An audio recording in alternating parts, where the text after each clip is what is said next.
Forget Assassin Park. It's Assassin City. Ooh. Wow. Can I Okay. just say that I'm really sorry for making fun of the assassins with knives? It's all your fault. Look what you've done. How could you have done this? I can't believe you've done this. I can't believe you've If anyone has underworld lore, warfare lore, for some reason, if they have any sort of like spy lore, you can roll that now as well. But Okay. yeah, I'll roll my spy lore. I'm just kidding. I don't have that. I was like, what? Oh, that's so cool. It's lore Secret kit from the birds. GM. Just lore Just birds. lore birds. Lore birds.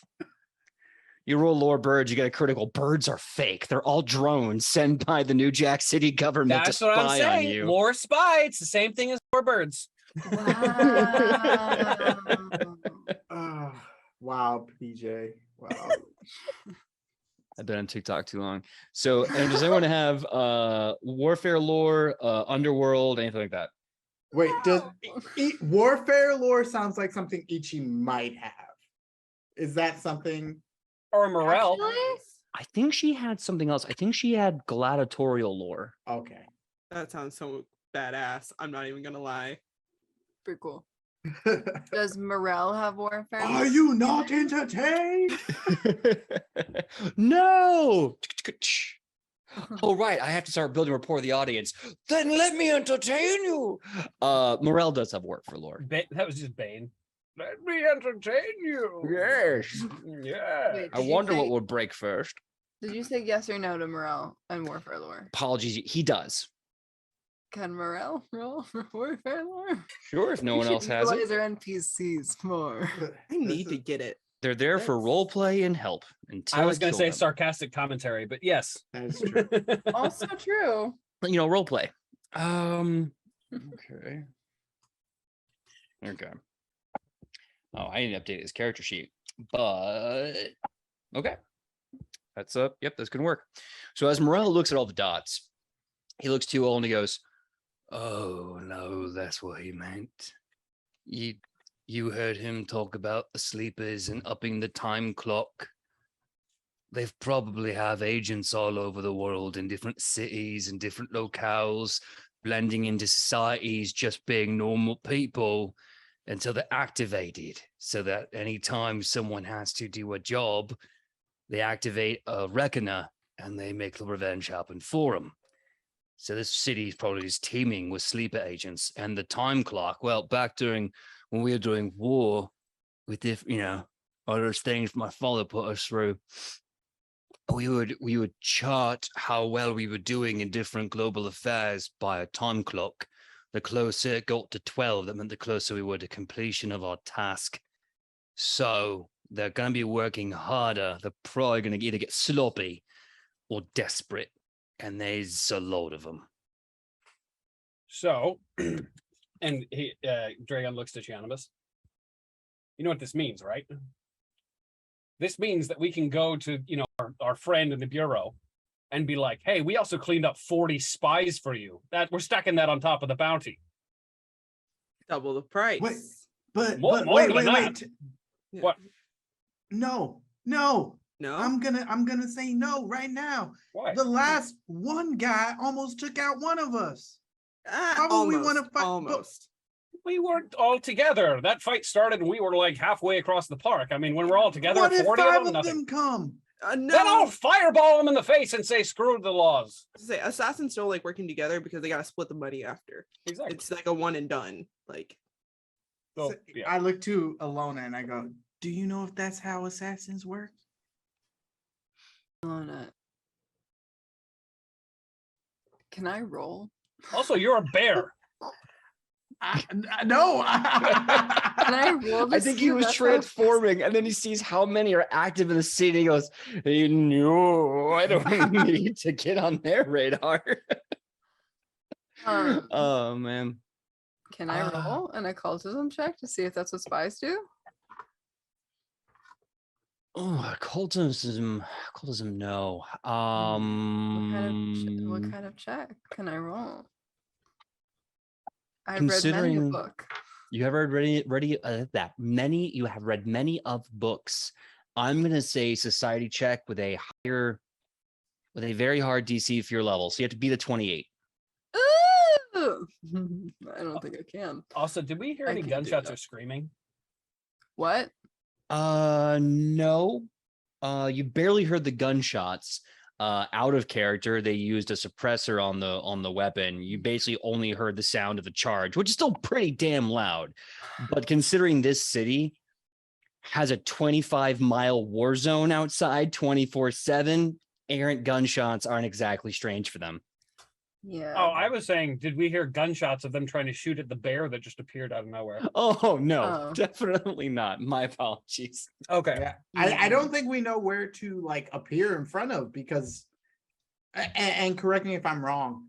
We start the ritual, it's going off, but then we see all these pings and we haven't like gone in to that, right? That's what I'm imagining. Yeah, I don't think because basically pinging like that was to show you your options in the network, choose which one you wanted to talk to, and I think that's kind of where everything shut down and this conversation started. Now, if you want to continue and actually choose one, you can do that. Before I finish transforming, I go, I don't think this is the best idea anymore. Well, why don't we just pick them off one at a time? We know exactly where they are now. That's gonna take forever. Or we can go on the museum tour and funnel them into a secure location full of weapons. I mean, That could go one or two ways. I'm thinking John Wick. Who's this John Wick? It's an action hero from one of my favorite book series of all time. He's Oh, a spy that sounds- lost a dog and his wife. It's very, very sad, but he's That's- the best spy. Is That that the one that sounded turns sad. into like those undead like creatures and like he Yeah. has to like get the dog too? Oh, yes. wow. Oh, okay. I've I've heard of that one. Yeah, I thought he was a candle maker at first. Oh. Y'all get hero points. God damn it. Yay. All right. Yeah. That museum trip sounds mighty good right now. All right. All I'm saying is when the girl that was trying to flirt with you was talking about the sword that was mixed with a gun, Mhm. I want that. All right. If I haven't made that clear quite I'm yet. surprised you were paying attention when she was talking. I'm gonna be honest. Why? Well, you were Okay. with that girl, and so I was like not expecting you to have been like paying attention. I'm gonna be honest. I'm okay. We got to have this like heart to heart. I've been a bounty hunter for years. I'm always on guard and listening for talk of weapons or violence. You did look really preoccupied before that. I though. mean, That's I what was. I'm saying. But those are the situations when it's the most dangerous, especially when assassins are about. Mm. So you got to keep your mind focused and on multiple things. All right. And learn Let's. better. Well, Take if these we out. get better weapons, we'll be better equipped to fight people with these crazy damaging gun things. Uh-huh. So Yeah. I think that might be a better idea than trying to scare off however like one of 52 or whatever number there is. You're right. We should go now. Also, maybe find a path that doesn't have assassins on it. Can we turn off the magic in this rock? Like break Yeah. it. Yeah. If you want to destroy it, you can do that easily. It's just a tiny little rock. I mean, they're gonna find us again. So Check it. You think I highly doubt that they have the same ritual. Right. No, I think they have something. what if we probably wanna do it again? better. Well, what if they want to find us? Dragon, I know you know the magic stuff, especially the arcane magic stuff, way better than I do. I just don't want to tempt fate, you know? All right, I have an idea. Let's go back to the road. All right. And Dragon's gonna kind of look around for the bureau guy. You eventually see the bureau guy just kind of eating a hot dog, like shoes off, hat on, jacket over his shoulder, just watching you guys along the pond, just eating a hot dog. I'm just gonna wave at him. Like, You mean this guy saw us almost die and did nothing? Yeah, you're not. What's he gonna do? So actually no. He probably just sat down after the gunshots, watched everything that was going on, and he's just, I got time. He kind of slides on his shoes, puts on his jacket, takes off his hat, and walks up. All right, what can I do you for? All right. You see this horseless carriage up here? Yeah, we call that a long car. Cool. And Dragon's gonna like toss the stone inside of it. There's gonna be a bunch of assassins chasing that car, so maybe kill them if you got people. Who was the target of the assassin? The assassin group. Us, but I 1, just 2. threw a stone that they were tracking into that car. All right. What nation or civilized union do they represent? Does it look like we know? Reckoners? Wait, Oh, no, we do. We do know. Oh, we do. And They he, declared themselves very. that's right. yeah, he That's right. he pulls out the assassin blade. Yeah, the guy's this one. It's on his wrist still. Yeah, He immediately put that on. It's he like, this is looks cool. he looks at that and he goes, all right, now I'm getting mixed messages here. I'm seeing a weapon that no one is supposed to know exists outside of the iron wall, and I'm hearing we got recognized. Oh yeah, there's Which one like is 40 it? of them. There's 40 of them in the city. We were tracking them. Oh, hold on. All right, hold on. You're saying you got reckoners using these weapons in the city limits. Is that Absolutely. Yeah, they called them sleepers. Did you yeah. Yeah. Oh, I of course mean, we do. Yeah. they attacked our friend. And you're all alive and you swell? Yeah, I got the scars to prove it. You want to see? Have you not met no. who we are? I mean, yeah, but look, here's the thing. We're not going to start a war with Faramis, and it looks like that's just reckoner weaponry. But if anyone from Faramis wants to call that in, now we got ourselves an issue. We also don't want to get the revenge of the reckoners on our tail. And quite frankly, they're after foreign interests, not our own. So we will protect you as far as we'll give you housing, and I will pay personally to have that limo drive around town all day long, throwing off their trail. I'm not going to relocate Bureau assets to fight these guys for you, though. Oh, I wasn't saying fight them, but you can No. have them arrested and pull them off of us for 24 hours so we can continue with the bounty that we're doing for you.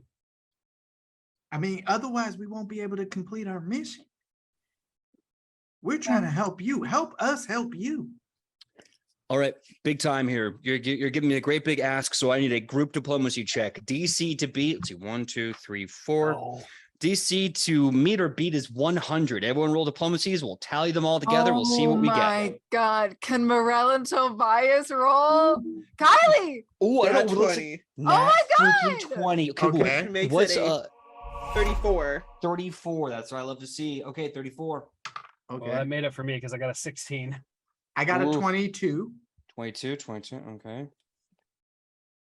You Yeah. do have a hero point. Everyone gets I one.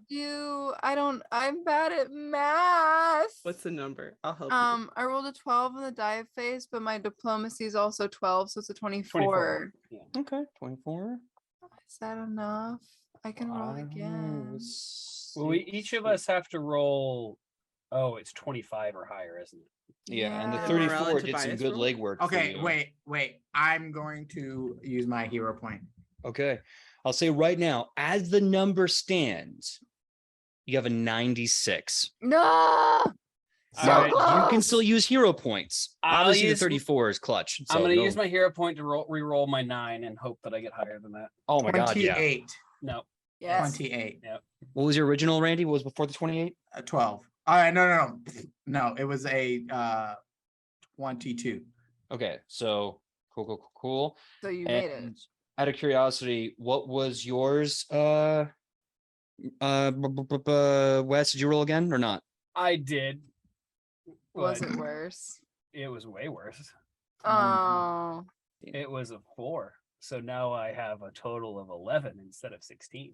All right, I'm a re-roll. All right, I'm go gonna right ahead. re-roll. Go ahead. And feeling. these dice are gonna roll so well because they're brand new. Give them a and they've got- hug, show them the love. Yeah, they got good energy, and they're like, it's a Wednesday, and Wednesday. you It's a know, Wednesday, my dude. and it did roll really well. Yeah! 20. It's a 19, but still That's Still, awesome. That's freaking amazing for a total of 31. Okay. Hold on. So we got 34 plus 31 plus 28 plus 16. You all were scared. Yes. DC of 100. You have a total of 109. Yes. So as you say this thing, like we are assets, we are alone, we are pissing in the wind, we are outnumbered like Those were the 10 words out to of my mouth. 1. Yeah, I don't know if But- we say that, but Well, this is just me, but I'm saying like as these are basically arguments you're presenting. Maybe better phrasing, but this is what you're saying. Like we're alone, we're outnumbered, we are exposed. Like if you want us to do anything, we're gonna need some protection against these things. So Pulver just kind of takes off his hat and fans himself a bit with it. Puts it on, tugs it on tight. Fine. I'm gonna start relocating internal assets. We're gonna do a complete witch hunt from the ground up, make sure we can get rid of any and all reckoners within the Bureau. From there, we're gonna move out to a few other general locations in the city. We can't get them all, but at least what we can do is extradite them and pat them on the ass and tell them don't come back, and make sure that at least for the next couple of days, their numbers are, I don't know. Hold on here. I'm going to put this in your control. 1, 2, 3, 4. 2. Randy, roll D100 for me. A D100, okay.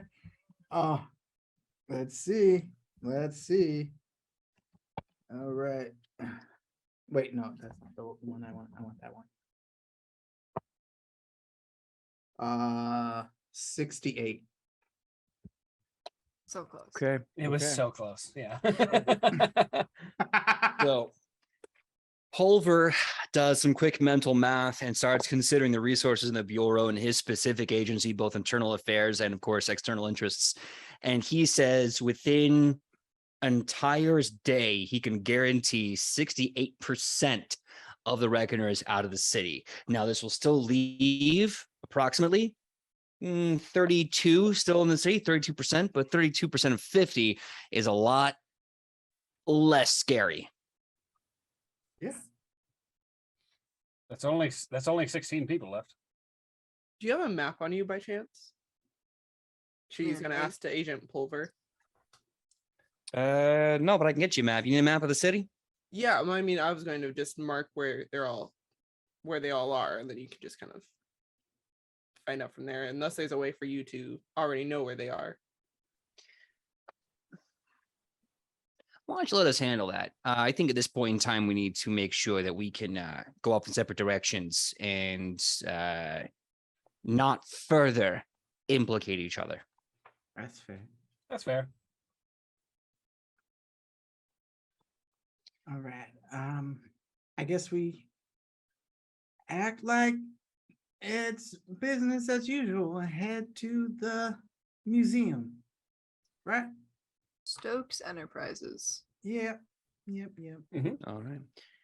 Thank you for letting me know you'll be at Stokes. I'll make sure to put a small unit out there just to kind of give you guys some overwatch. Just like 2 guys just watching. Okay. I want to run a a perception insight. I want to make sure that he that was sus. Mm-hmm. Okay. Yeah, it was. Go right Thanks ahead. for letting me know where you're going to be. Okay. Yeah. I think Kylie picked up on that. PJ, too. what would happen if I rolled a nat 20? Are you serious? Damn! Yes. Is that your second one That tonight? is my second That's one great. tonight. Dang! You're doing so well. But Nah. yeah, don't hype it up too much because my luck will end. I was gonna say combat's coming, guys. Yeah, so nat 20, you're looking at Agent Pulver, and this is just standard operating procedure Okay. for, tailing and assisting a foreign asset. Just like, yeah, I'm going to give you 2 guys to make sure that you don't blow anything up, but no one kills you too. Okay. That was a weird way to phrase that. Is all I'm saying. No, I love where your head's at. Incorrect or not, I love where your head's at. Keep that up. Keep that energy. All right. So yeah, Agent Pulver goes, unless you all have any other need for Agent Pulver, he is going to head back to the Bureau. All right. Agent Pulver skedaddles back to the Bureau. You just kind of shoo him away and off he shoos. What do you all do? Bye, friend. Yeah, I don't shoo him. That's rude. I shoot him behind his back because Alona doesn't like this guy. I'm just imagining Lona like, bye. Just Giving him the double deuce. All right. So what do you all do now? Stokes. Museum. museum time for sure. Okay. What were you saying, Kylie? Museum. Is it a museum? I thought it was a factory. So it is a factory. It's Well, their it's like both. prototype lab museum part of the Mhm. factory. Got it. Also, Dragon pulls out a little bit more cotton candy and just like, Of course, he's kept some. yeah. Tobias just looks at you and goes, that's how they hook you, First taste is free, and then you become addicted. Oh no, they charged me for the first one too. Absolute ass bags, and you ate it willingly. My friend, you could do so much better. He's gonna pull out another clump and hand it to him. No, no. I need to watch my figure. So you move along. Tobias is being a schmuck. I don't want to dwell on that much longer. We move right along to Stokes Industries. You get there, and big, amazing building, lots of windows, easily like I'm gonna say 20 stories, but it's also like a massive square structure. You see the Stokes family symbol and the word Stokes on the side of it. A gorgeous fountain, wonderful seating area. Going through the front doors, you see a bunch of security as well as a check-in counter. Also, the woman you met the other night, I believe her name was Samantha Stokes. Let me check my notes. Yeah, Samantha Stokes, right? She is there as well, wearing this very sharp power suit, hair pulled back into a ponytail, and she seems to act like she's been expecting you. But yeah, she's just kind of killing time, just talking with the guards, and she sees you, goes, "Oh, hey, come on over. We'll get the tour started. So great to see you." Yeah, you too. We're just super excited to be here. And we're just so excited. Right, guys? Oh yeah, I'm very excited to be here. Just I look Dragon is at just pumped. Chionobis like I've never seen Chionobis this like animated when talking. When Samantha's not looking, she's going to give him the dirtiest look. Understood. I will never think about it again.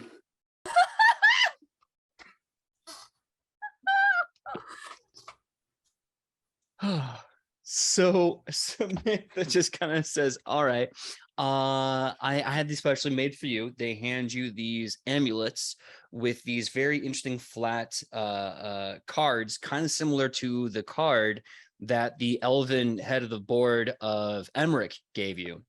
And she says these will only work for the museum tour. They will help you to basically go through some of the key security doors, but don't lose them.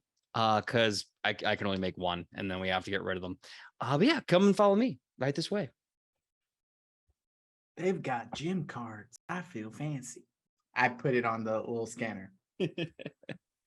You actually find it's this giant old kind of like brass box with a bunch of different diodes and meters. And when you put it in, you actually hear a ka-chunk as it stamps through the card.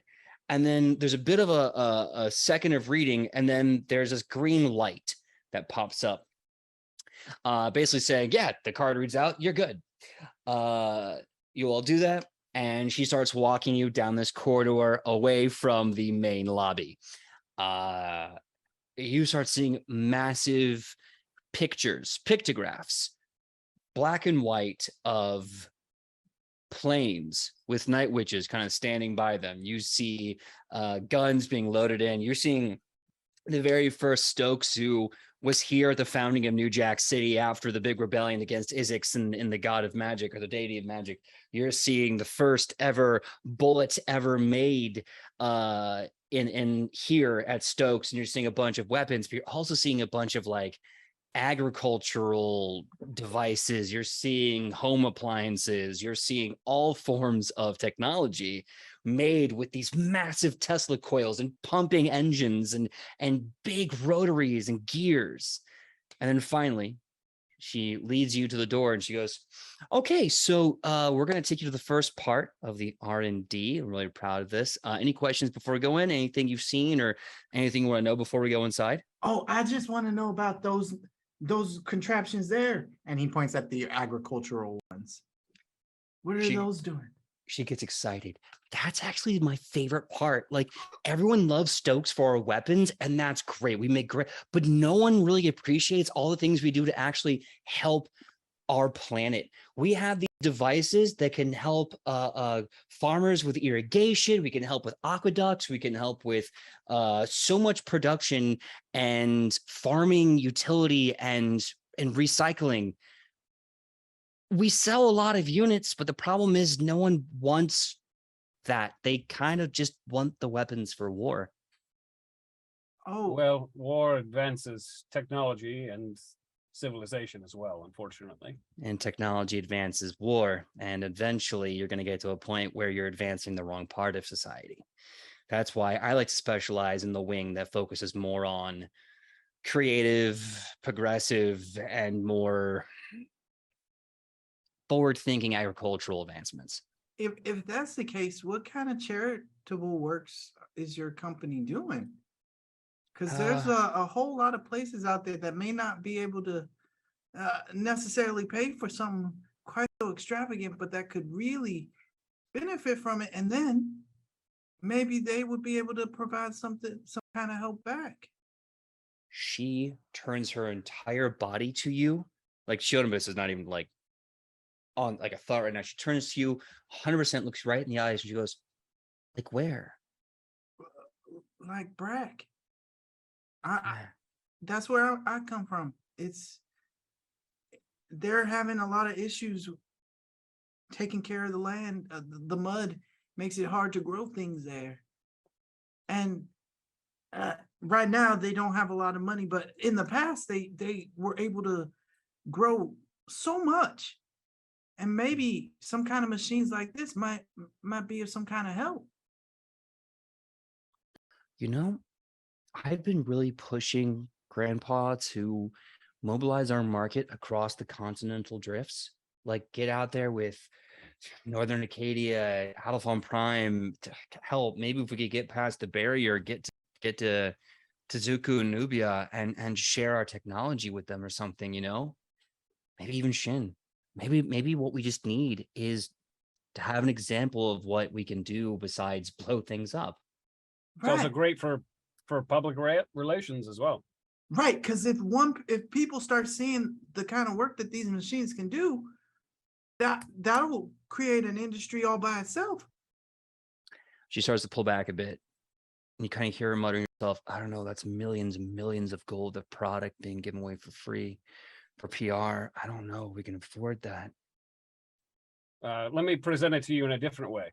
It's people relying more on technology rather than magic, and like just kind of gestures around. At this point, I want Lothar to make a diplomacy check. Right. Now, if someone wants to provide aid, absolutely, y'all can do so too. Not me, because my diplomacy is not good. I will offer diplomacy, and I'm using my hero point because I rolled that one. I'm not making this shit worse. I refuse. It's not my best roll. I do have one last hero point. I'm gonna use it. That's a 30 need. Oh my Damn. gosh. Yeah. Yeah. I mean, that's super helpful. This flips her hair. Yeah, I have a 25, so whatever that help can add to that. Okay. I know I got the 30. I'm so sorry, Alona. I don't think I got yours. What was yours? Oh, it was a dirty 20. Dirty 20. Okay. Okay, cool. So With your powers combined, you hit about a 30. And Samantha Stokes takes a deep breath in, sets her jaw. You kind of hear the heel on her right foot clack into the floor as she kind of puts her foot down. Yeah, that's it. I'm doing it. I'm going to present this to Grandpa when we're done with our meeting. I'm going to use this as a pitch.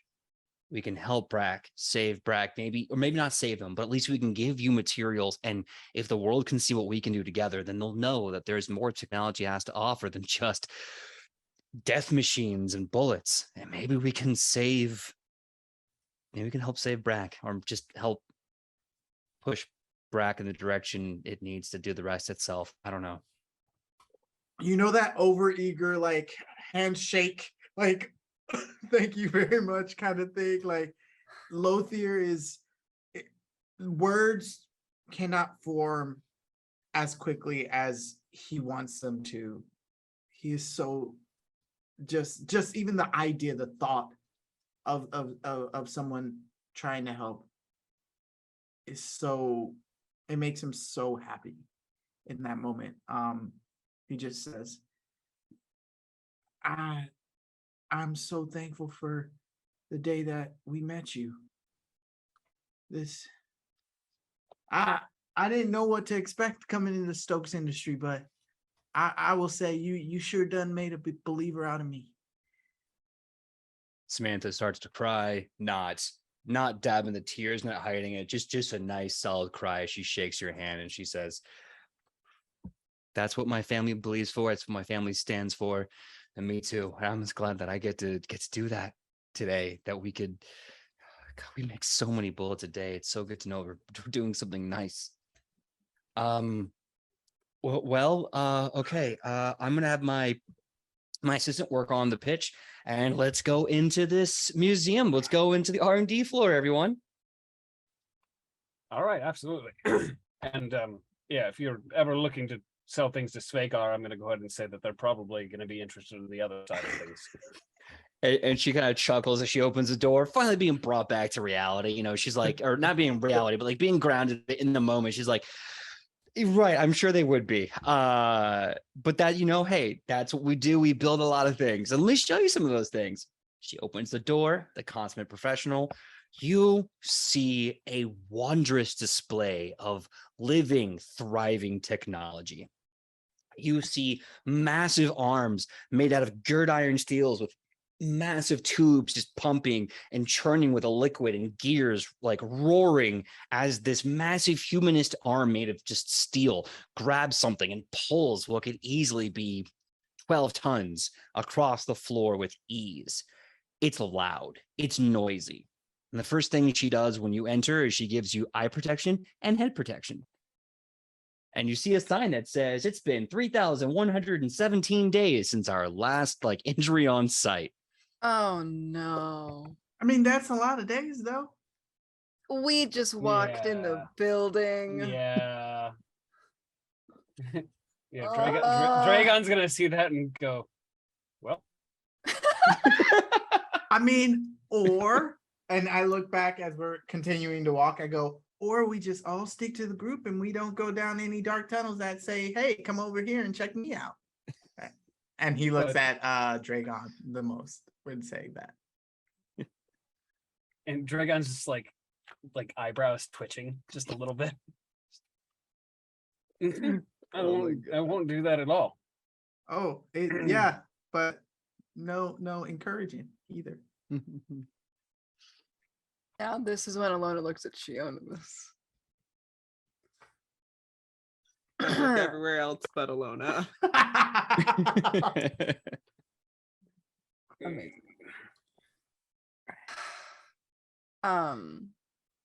Thank you for this amazing tour. You mentioned that there were some weapons in beta that you wanted to show us. Yeah, of course. I'll just give you the quick rundown until we get there. And she points this is We're trying to make cars faster and more efficient. We're trying to let the common individual have a plane of their own. Obviously, civilian sector, no weapons involved. We're trying to give you a way to communicate long distance without the use of magic and blah, blah, blah, blah. They're moving through a whole bunch of things. You're seeing these massive units with Tesla coils and gears and steam escaping and massive engines attached to them. It's going to be a while before this probably becomes convenient. But then eventually they get to this machine, this massive freeform machine with a center panel on it. And they said, this right now is our combined Helix processor, CHP for short. We're trying to find ways to take two complex machines and fuse them into one so we can use them on our floor. Well, that's how the idea got started. But along the way, of course, because we are one of the major contractors to the Bureau and the military here in New Jack City, we've also tried to find ways to, unfortunately, weaponize the replicator. Let's So see unfortunate, here. Yeah, I think someone. Yeah, so let me show you the. Let me show you. She goes over to this massive, like this massive plate, this massive plastic plate with a bunch of like holes cut into it in a very specific pattern with a wood handle, stabs it in there, hits some really big chunky buttons, and pulls a lever. You start seeing this spark ignite, and these two bits start moving together as the spark continues to dance, and you see creation move from the ground up as a spark forms, real, organic from nothing. And you see formed in front of you this rifle, longsword, all kind of combined. And she then picks it up and she says, so this is the first prototype.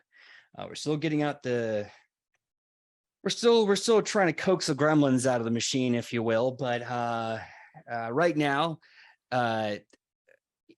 yeah, well, it's a saying. We have gremlins in the machine because they either make your machine better or they make it worse depending on how they feel. So we try to leave out butter sometimes, make them nicer. Or is that fair? Wait, are there actual gremlins inside the machine? And he starts like Trixie? Hold on, you said Trixie. I did say Trixie. She looks at you and she goes, "You know Trixie? Yeah, You know that Trixie's a gremlin? Am I not supposed to know that? I mean, it's not like it's illegal, but it's not something that well, the Bureau knows she's a gremlin. I guess it's really it's a weird secret everyone knows, but no one's supposed to talk about. Oh, why? Yeah, it's the whole idea that she's possibly magic, possibly not. I don't know. Oh. Yeah. So people that are magical. I fixed it. Yeah. Perfect. I'm so worried. Thank you so much. The heat out here in California has been killing our internet connection. Thank you so much to Joe for getting us back up. Really appreciate you. Let's pick up where I think we lost y'all. Alona was asking about Trixie.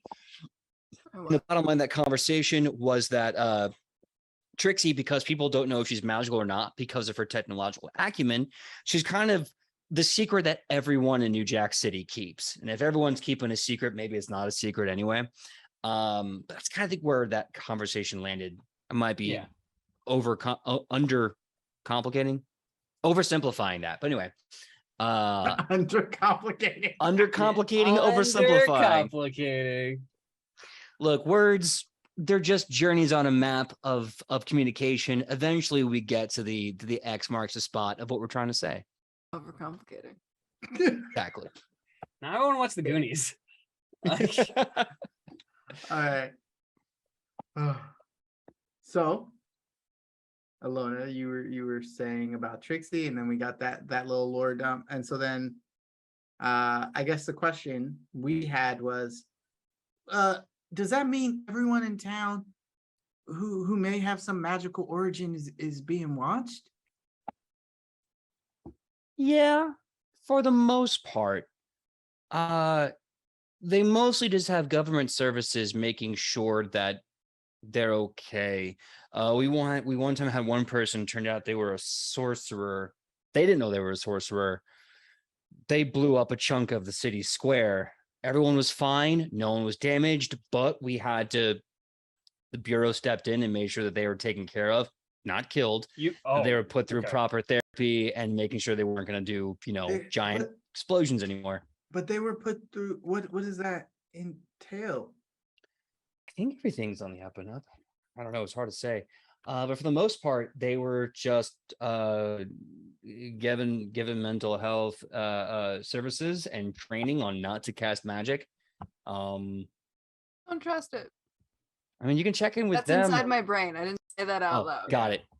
Okay. That's inside my brain. Dragon's also like. Ellen's like, sleeper state. Interesting. All right. Reminder to check on Trixie later. So wow, look at this amazing thing that you have here. Gee willikers, this is impressive. Haha. Wow. Anything else? Awesome. I mean, we have a few completed models from the combiner. I can grant you guys access at. Also, if you want to look at anything else, we have a giant kind of vault back here. You see this massive metal door covered in a bunch of tape and sealed with this massive chunky brass box with big numbers on it. And she's like, we can just look in there if you'd like to. Most of it's old machinery, we're keeping for historical purposes.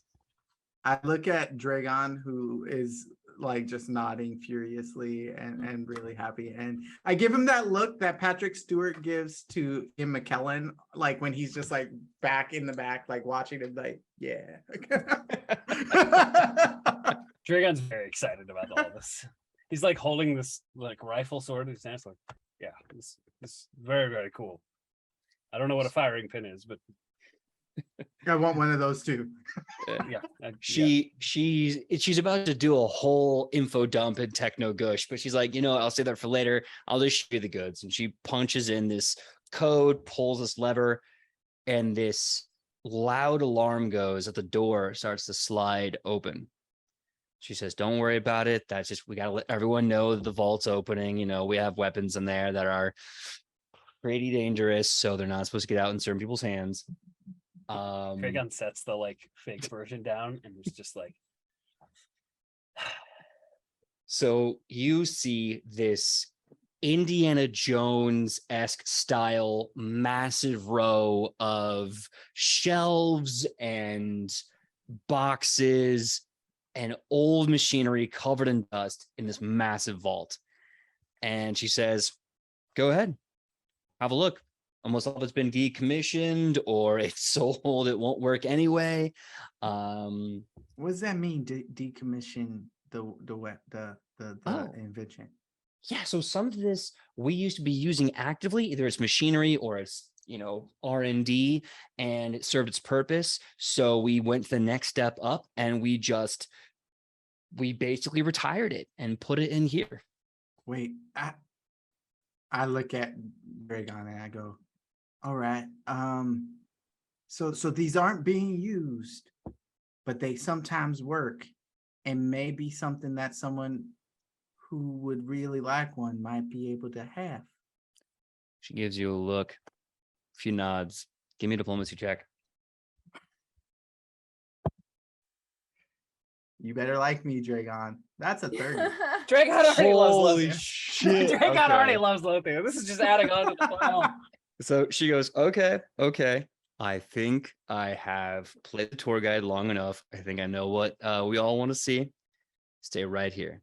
She walks away. She goes down some aisle. You see she's checking the shelving units for a certain name and number. She stops, just there. She pulls out this big, heavy, kind of awkward, long, flat box, and she starts walking over with it. She places it down, makes this loud thunk noise. She opens the latches, turns it around, and she goes, ladies and gentlemen, and thems, I present to you. Opens it up, this light coming out of it.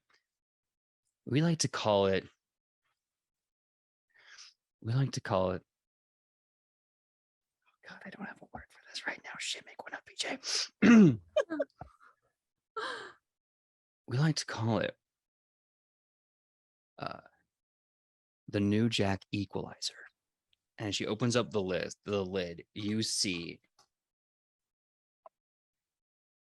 Wes, describe for me this new weapon that you are about to have. All right. So the way this is designed is it's got a thin, almost not hollow blade, but there's a hole in the middle between the barrel and the of this massive anti-tank rifle. And at the bottom, there's also a large angled blade that goes out. In the center of these two very razor sharp blades, there's this massive barrel, like this big around, with a giant muzzle brake, and it goes all the way back. And it's a single shot 20 millimeter anti-tank rifle. Mm-hmm. She looks at it almost with a sadistic pride as she says, this 20 millimeter anti-tank rifle can punch a hole through not only one dragon, but the two dragons standing behind it. The recoil, of course, is pretty bad, so we recommend you lay prone. The blades, however, are multi-purpose and multi-directional. They can both equal a thrust, but they can slice on both sides, double-bladed for your pleasure. This thing can not only cleave a dragon in half, but this thing can shoot a golem in twain. And dare I say it, this could probably kill Isaacs themselves if you had the right hands behind it. The new Jack Equalizer. Let no god, man, or devil ever doubt the mind of creativity when pushed to its limit. I could be the correct hands. She looks at you and she kind of chuckles. I think you might be. Now, this is both a gun and a sword at the same time. Mm-hmm. You can use them independently, but we have a few guards working in this office right now that would kill for the Equalizer. They don't get that. They get standard operating gun blades. And the best ones among us can pull the trigger on the slice and combine both at the same time. If you can do that, you're the best damn Stokes Guardian I've ever met. So Dragon is looking at this thing. May I? She chuckles. I wouldn't open up if you could.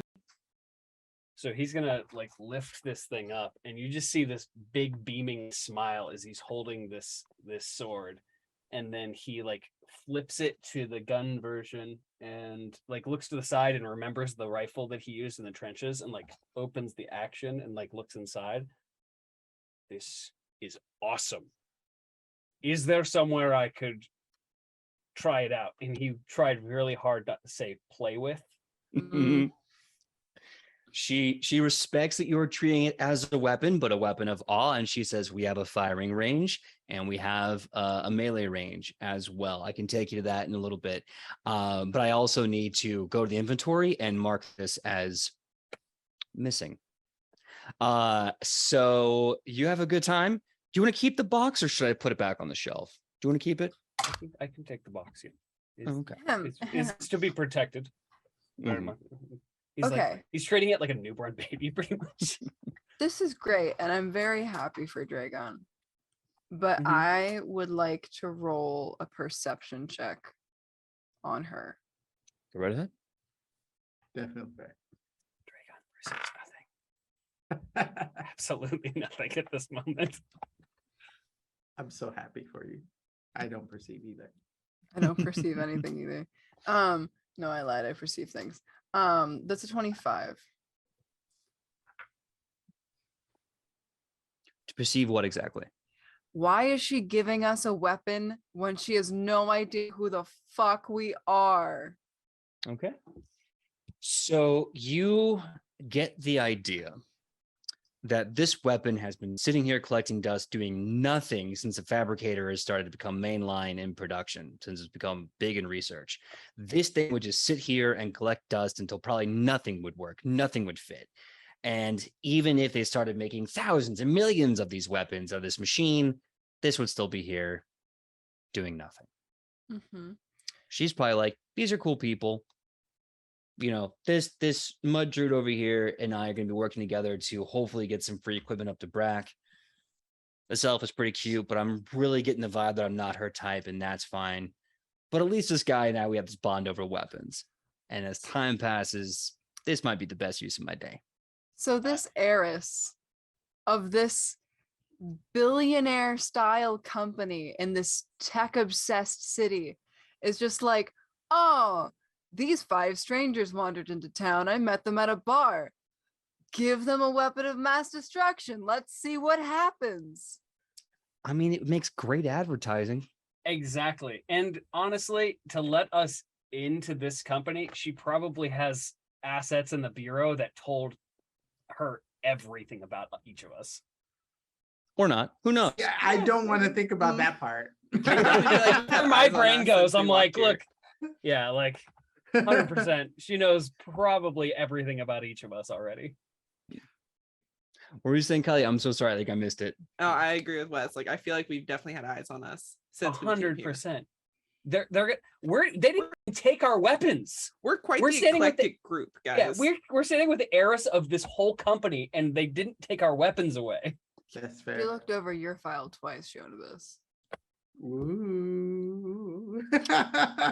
That's such a weird pickup line. Hey, baby, I looked over your file twice, and there's still so much I get to learn about you. Aww. It's cute in a very creepy way. It's very creepy. It's very creepy. It's very I creepy. stalked you for 6 months before our date. Yeah, and I'm still finding out so much about you. Hello, Miss Casey Jones. Mr. Casey Jones, thank you for the raid. You came at the best possible time. Incredible. Oh my god. Okay. Oh my god, I almost just choked. So where Mr. Casey Jones, thank you, did great, so great to see you. You are joining us just as our Pathfinder Second Edition campaign. The Magus has just received a gunblade, or should I say, a great sword rifle. And so that's gonna be interesting. So I guess the question is, what do y'all want to do now? She seems very content to just kind of marking this big folder ledger about the item being kind of missing and loaned and missing. So what do you want to do next? Dragon wants to test it out. Yeah. Because he needs to prove that he's worthy of it now that she said that about the guards. All right. So we'll do this really quickly. Give me a roll to hit with a range attack and give me a roll to hit with a melee attack. Okay. For the melee attack, I actually have something special I want to try. Okay. So I'll do the ranged attack.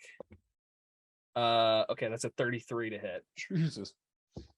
That's a crit. Sweet. So yeah, he's gonna aim right for the head of a target dummy and fire. Yeah. So here's how guns work in Pathfinder, and it's a great time. So the ranged weapon deals 1d8 piercing damage. Okay. On a crit, though, it has a trait called Fatal D12, which means the D8 now becomes a D12 and gets an extra D12 after it's doubled. So if you want to play with this, I want you to roll. Let's see. It's got a striking. So go ahead and roll for me 2D12, double it, and then add an extra D12 at the end. Okay. Huh. I mean, that explains how Chionibus took so much damage. Okay, so it's a total of 28. 28. Yeah. Also, it has something called concussive and kickback and a bunch of other things that basically give you free bonus damage to a gun because you can't really apply stats to most ranged weapons unless you're Shionibus and you have the Ring of Horus. So you're also going to do, it's normally like +1 or 2, and you're trained in it, so it's another 2. So it's 4, double that. So it'd be 36 damage on this crit with this one shot. Oh, wow. You see the head of this dummy just split in half and shatter into a million pieces. Just, it's not even red mist. It's just a cloud of what used to be. Ilona looks at Dragon with the gun in his hand and looks back at Sarah and goes, "You're a lot more chaotic than you let on." And he just turns back. It like keeps the gun pointed down range, so it turns back. I love it here. Wait. I need to know if Dragon also hit it with the melee part of that attack. Because I need to know if you're worthy. Yeah. True. Well, seriously. Do you have anything that just shoots fire at the end? It doesn't have an actual projectile. He wants a flamethrower. No. Just it's a blank. He's looking for a blank. Oh, okay. Okay. Oh, you're looking for a blank round. A blank Yeah. round, or he could use a normal round. Just what the idea that he has in his head would damage part of the floor. With what he's about to do. She goes and gets you a dummy round. Absolutely. Here you go. You load it in. It's racked. What do you do? Well, so Dragon is going to run up, do a flip in the air, and as he's backwards like this to increase the spin of his rotation, he's going to pull the trigger and then to use the force of the blast to propel the sword forward and down. Okay. Now, technically speaking, in Pathfinder, rules as written about these kind of weapons is that you don't get to pull the trigger on the slice unless you crit for bonus damage. However, if you're willing to do 2 attack actions, take up 2 attack actions, I will consider the target flat-footed when you do that. Okay, that's fine. I can do that. Okay.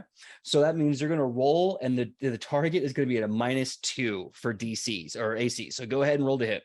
Do you need me to roll acrobatics for the flip? I'm just counting that as part of the cut. Thing's already flat-footed. You don't need more, but I mean, you could get more bonuses. All right, so 27 on the first one. Jesus Christ. And then the second one is a 29. Minus isn't minus the second 4. attack. Yeah. Okay, so -4. Yeah, so 25. Oh, So It's still it's a dummy. Its AC is that of a door, which is 10. Because it's flat-footed, which technically it can't be, but I'm doing it because of this. It has an AC of 8. Rules is written, you go 10 over the AC as an automatic crit. And since you've done at least 20 over the AC, those are both crits. And I say this now because I know I'm going to say yes to this later. I'll probably do some stupid math later for Rule of Cool for that kind of explosion flip kick maneuver that you just did to give you bonuses to hit. But you don't need it against this. The damage of the weapon is 1d12 plus your strength modifier plus your weapon specialization. Double. You want to roll that twice? You more than welcome can, because you critted 2 times in a row. Sweet. Oh God. but while we're all really excited, if Dragon can do this, we're probably gonna see some bad guys that can as well. Maybe. It does Look give at me license PJ's to soar. face. Look at PJ's freaking face. To soar. He's like, finally, I can make cooler bad guys for you guys to die by. I don't know. Look. Korokos was an asshole, but there's nothing more metal than having a floating castle made in the the corpse dragon god floating in midair. That's pretty cool. So without any other bonuses, that's 42 points of damage. Jesus Christ. Yeah. So if you're to do all 3 in one and somehow hit, you would be, without even doing a spell cast, melee alone, you'd be doing about 70 to 80 points of damage. God. Yay. All right. Where's my gun sword? I will say, okay, worthy. What happens to this target, dummy? I need to know. Oh yeah. The back of the building. It's like a One Punch Man thing. Yeah. The thing just like cripples and breaks and splinters and is fired back to the end of the melee range. Knocked all the way.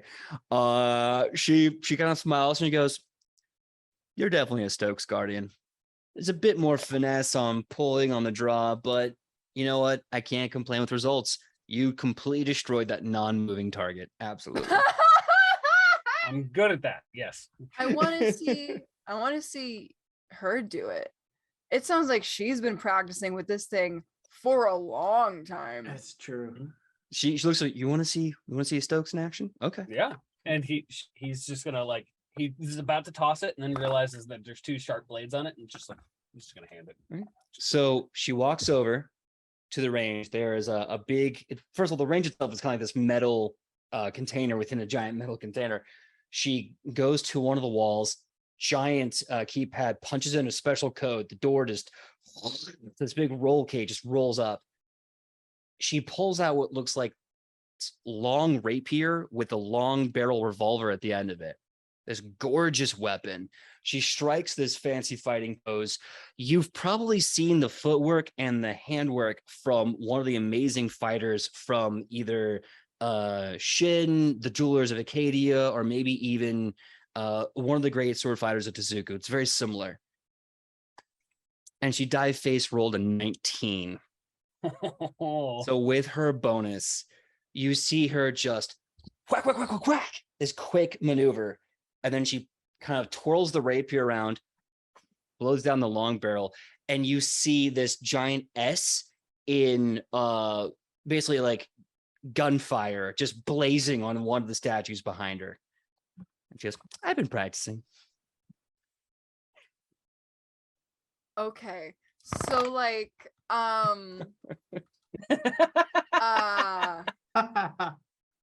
right. Does Alona have a crush now too? Listen. Clearly you are good at that. That was great. Yeah. Goodbye. Goodbye. Awkward finger guns you as you leave. Ah, she's a bisexual. Yes. Well, if you ever want to kind of give up on the whole business aspect and go on adventures, you just let us know. We're off to save the world. I would Again. love to do that. Yeah. I'm sorry. What were you saying, Kylie? Again, she says very quietly, I just want a vacation. She looks at Kylie's. She looks at Shonibus and smiles, blushes a bit, and she goes, "It's a shame too, because I have really, really awesome boots and tights that I've been planning for that. But I've finally been basically outplaying my brother Samuel, and I'm going to be taking over the company when Grandpa Samson finally retires." Bet you Samuel's not even half as cool as you are. No, he wanted to be an ace pilot. He either wanted to be one of the Red Angels or the Eagles, and the company is too afraid to lose him. He's hoping that after I take over, he can basically sell his half the company to me and then go off and be an ace pilot and live his adventure life. So he's basically selling me with responsibility. He's getting the life I want to live. But at the same time, look, your girl's not mad at having this company. Not at all. If you need any weapon testers that are proficient with lots of different things, I'll come back. And he's just like looking at this the rifle broadsword, just like anytime. You just let me know. She laughs and smiles. She's like, well, I'll tell you what. If you ever come back alive or otherwise, after you do whatever it is adventurers do, we'll talk. Sounds good. Yeah, I'm all right with that. I look at the rest of the group and I go, all right, are we nearing the end of this tour? Because I do think we have some plans that we need to be getting to.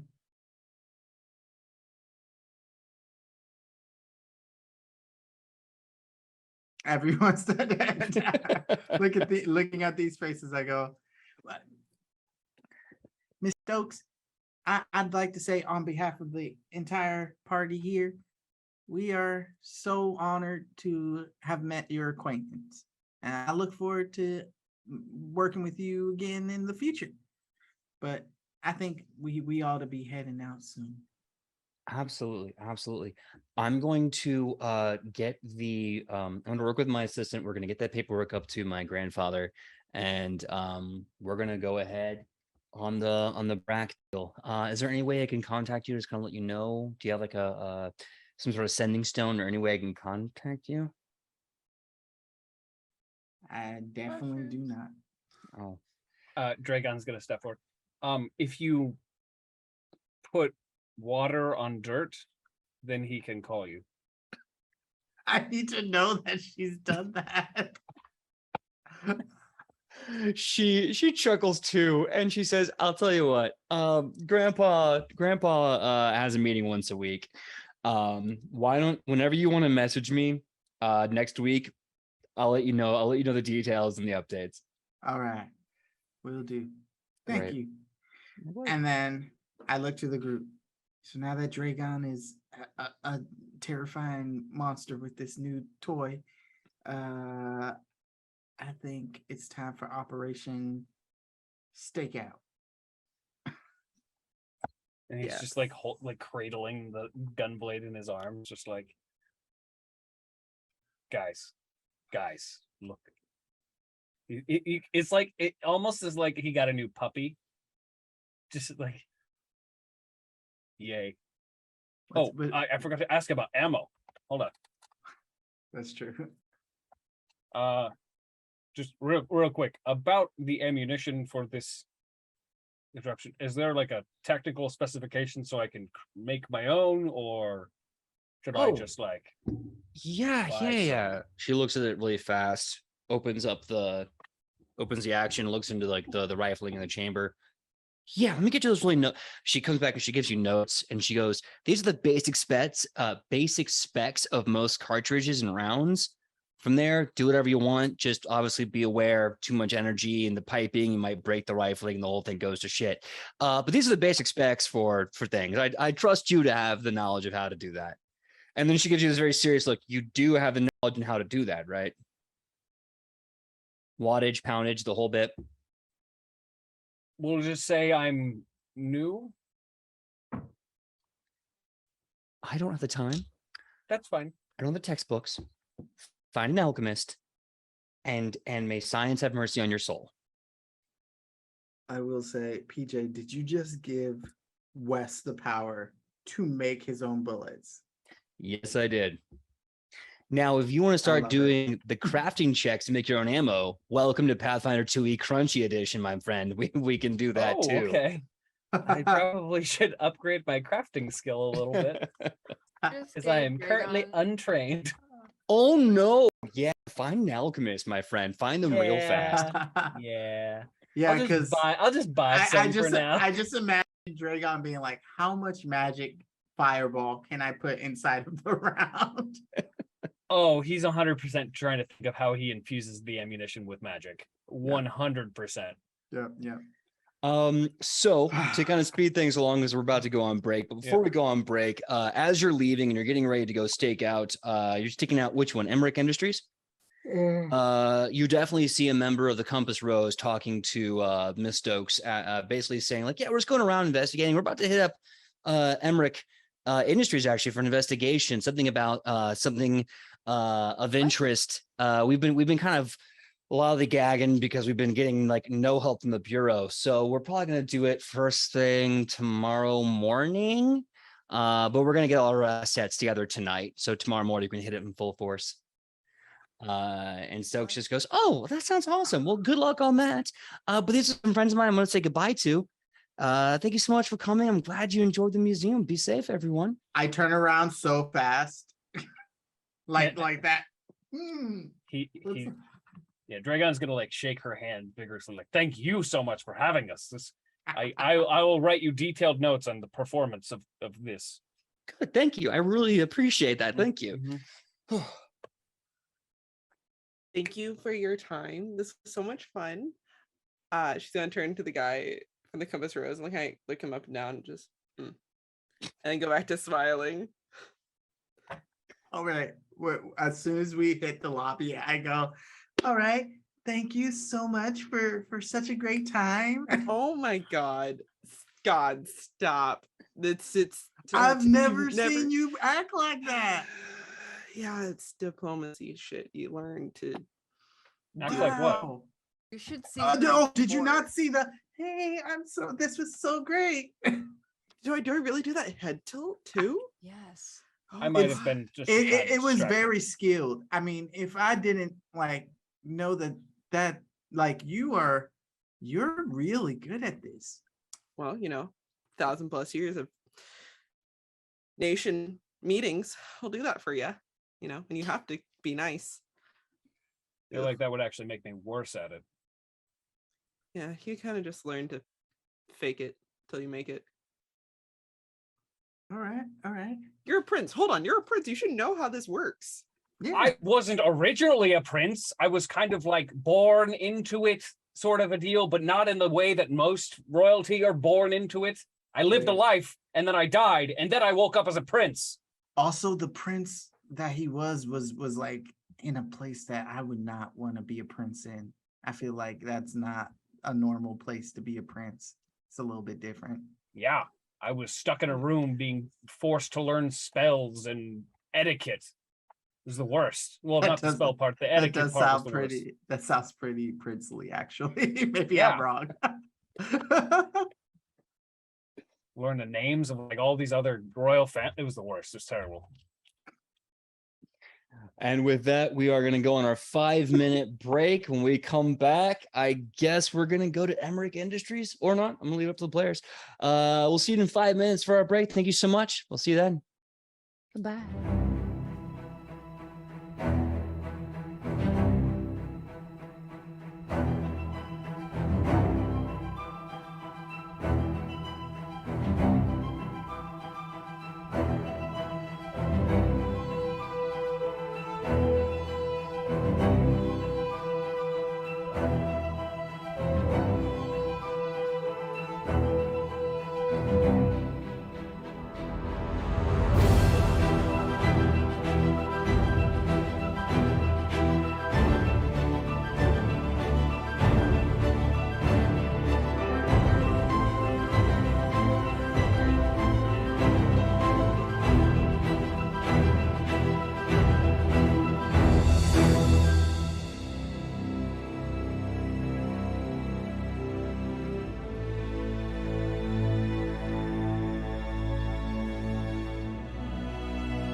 Hello, everyone. Thank you for that 5-minute break.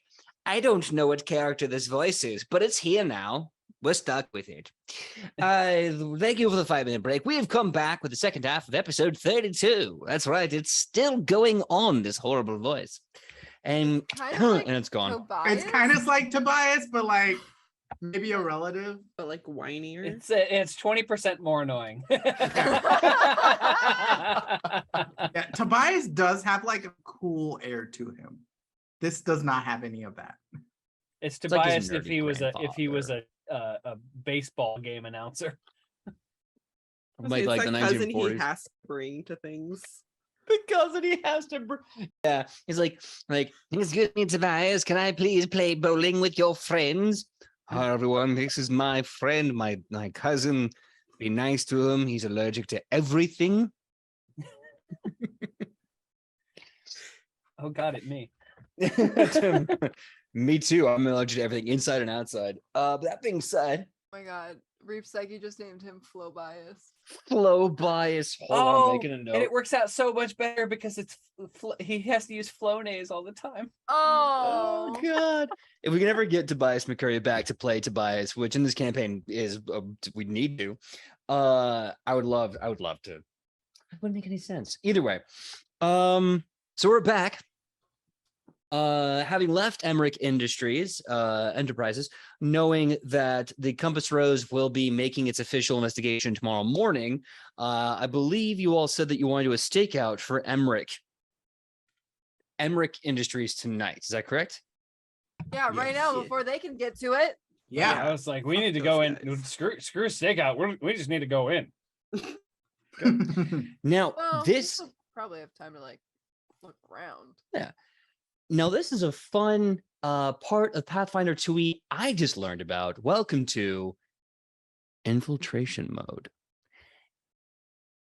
In Pathfinder 2e, they have rules for things like exploration and searching and social engagements, like, a court trial where you have to argue with Anubis to make sure your boyfriend/fiance doesn't go to the 9 circles of hell. Things like that. That's social encounters. But now we have infiltration. Now, the way this is going to work is that you all get to basically prepare in advance for what you're about to go through. And by making your rolls and doing your preparations, you'll get points that later can be used to just absolutely hand wave something that happened because you prepared for this. Wait, so we're ocean 11ing this situation? It's a heist movie. You're oceaning. It's made for this. It's made. You're Ocean's 11ing your break-in of a very, very powerful, high-end, super tech company that basically founded this city alongside Stokes. That's terrifying, but great. Question is, Mhm. so the elf guy that was like, I think my company's committed war crimes. He gave us a secret passage into the basement, right? No, that was the god. He that gave us a key the card. passage. He gave us a card. We got 2. So the goddess Rochelle made a passage for us to get into the BAI. Oh, But that was the BAI. Okay. Yeah, the elf guy gave us like a key card a key card Yes. to get into Emerick. And he did say he was going to like finagle some stuff for us to like get a path, but I don't remember. Yeah, if I recall that. correctly, the one thing he said he was going to do is basically not be there and leave a door unlocked so that you all could get in and he could just claim negligence. Like, oh, I mean, I was leaving for the night. I forgot. Who cares? And then deal with that investigation, come up clean, have like a rough 3 weeks and be fine. But what this all means is that the card gives you 1 free point. Okay.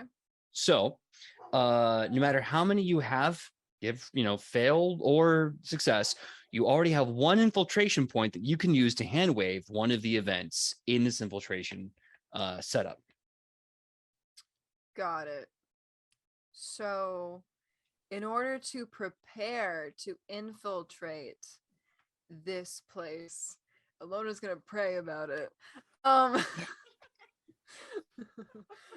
say, Aphra, bless us, please. Please have us no one die today. Please have us a good entry into this place. I'm blessing the party. All right. We have watchful eyes. I know what I'll do. Okay. Yes, Randy, what are you gonna do? All right. So I was going to turn into a bear, but I stopped turning into a bear. Do I still have that transform or no? I'm going to say yes, because I don't feel like your understanding of the character and the position you were in, I don't feel you would have spent that focus point in any way, shape, or form. Okay, So you yeah. still have it. All right, then I can turn into a spider and sneak in and get at least some of the early like groundwork, like walking around, seeing what's going on. Spiders have 8 eyes, you know. Now, to be fair, are you doing pest form or are you turning into a giant spider? Pest form, pest form, Cool, pest cool, form. cool, cool, I'm not. cool. I'm not turning into a giant spider. Oh, why That's not? why I was asking, because you absolutely could, and I was like, wait a minute. All right. So to summarize that, why don't you give me a nature check to show how good your reconnaissance goes as a tiny spider? All right. The itsy bitsy spider investigates. You a said nature, crime. right? You said nature, right? Mm-hmm. Okay. Ooh, I love my nature. That's a 24. I rolled a 7, but I love that. but 24 is. I have a 17 in nature. I forget sometimes.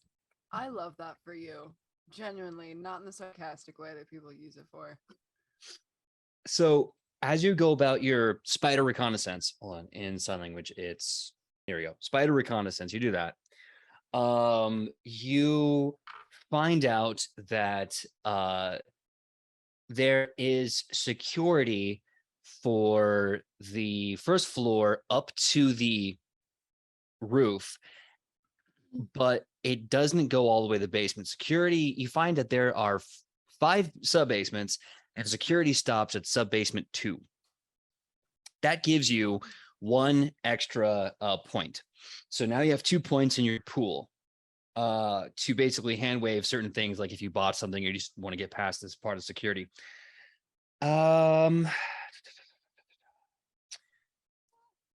Kylie, what are you doing for prep for the infiltration? I am hanging out on the roof and watching who goes in, who goes out. Perfect. Look out. Give me a perception check. Those. Yeet. It's doing. Is PJ's camera okay? It just it's fixed frozen. itself. It's just the But internet because the heat. You looked really cool. You were like, Is Really? a modeling pose. Blue's stealing it. I'll take your word for it. So what was a perception check? So I'm gonna hero point that because it was a 2 on the die. Oof, don't like that. So instead, it is a 32. Oh my god. Yep. Okay, perception check. You're looking at foot traffic on the roof. You find that the roof is basically the safe haven / escape for a lot of people. But more importantly, you're able to hear from the guards that they're going to be light on detail tonight because they are preparing for an investigation tomorrow morning. Oh, right. So it's going to be all hands on deck for the Compass Rose tomorrow morning. Oh, Tonight, they're going to be at half strength. yes. I'll even say, because you crit that you are the base of the DC is going to be a lot lower for the infiltration. Sick. All right, I'm going to relay that to everyone except Lothier because he's a spider in somewhere. he is inside this building in spider form in his head, like making a theme song because he's being a secret agent. He's like, Secret agent spider. Next up, Dragon. What are you doing for infiltration? Dragon wants to go shopping Okay. for very specific things. What do you want to go shopping for?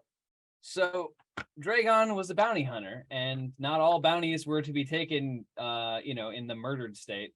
So he's going to go looking for, in his mind, a blowgun and darts and the stuff that he can use to make pretty much like tranquilizer darts. Got it. Okay. So he wants to go looking for to purchase something like that, it doesn't have to be super complicated. It doesn't actually have to be a tranquilizer gun. It can literally just be a tube with, he could buy feathers, needles, and the or the ingredients to make like a sleep potion, pretty much. Give me a survival check for that. Okay. Oh boy. I'm going to use my last hero point. Okay, that's better. It's not great because my survival is not fantastic. Oh, yeah. Okay, so that's a 19. 19. Okay. You are able to get some, not a lot. Every time you come in going like, hey, can I get like these knockout chemicals and like this dart or anything? Everyone kind of gives you a look like, sir, I would like to ask why that you would require these materials. Yeah, we have a section 14. We have a section 14. Please call the manager. Yeah, what do you need these for again? We have large rodents who've eaten their way into our basement.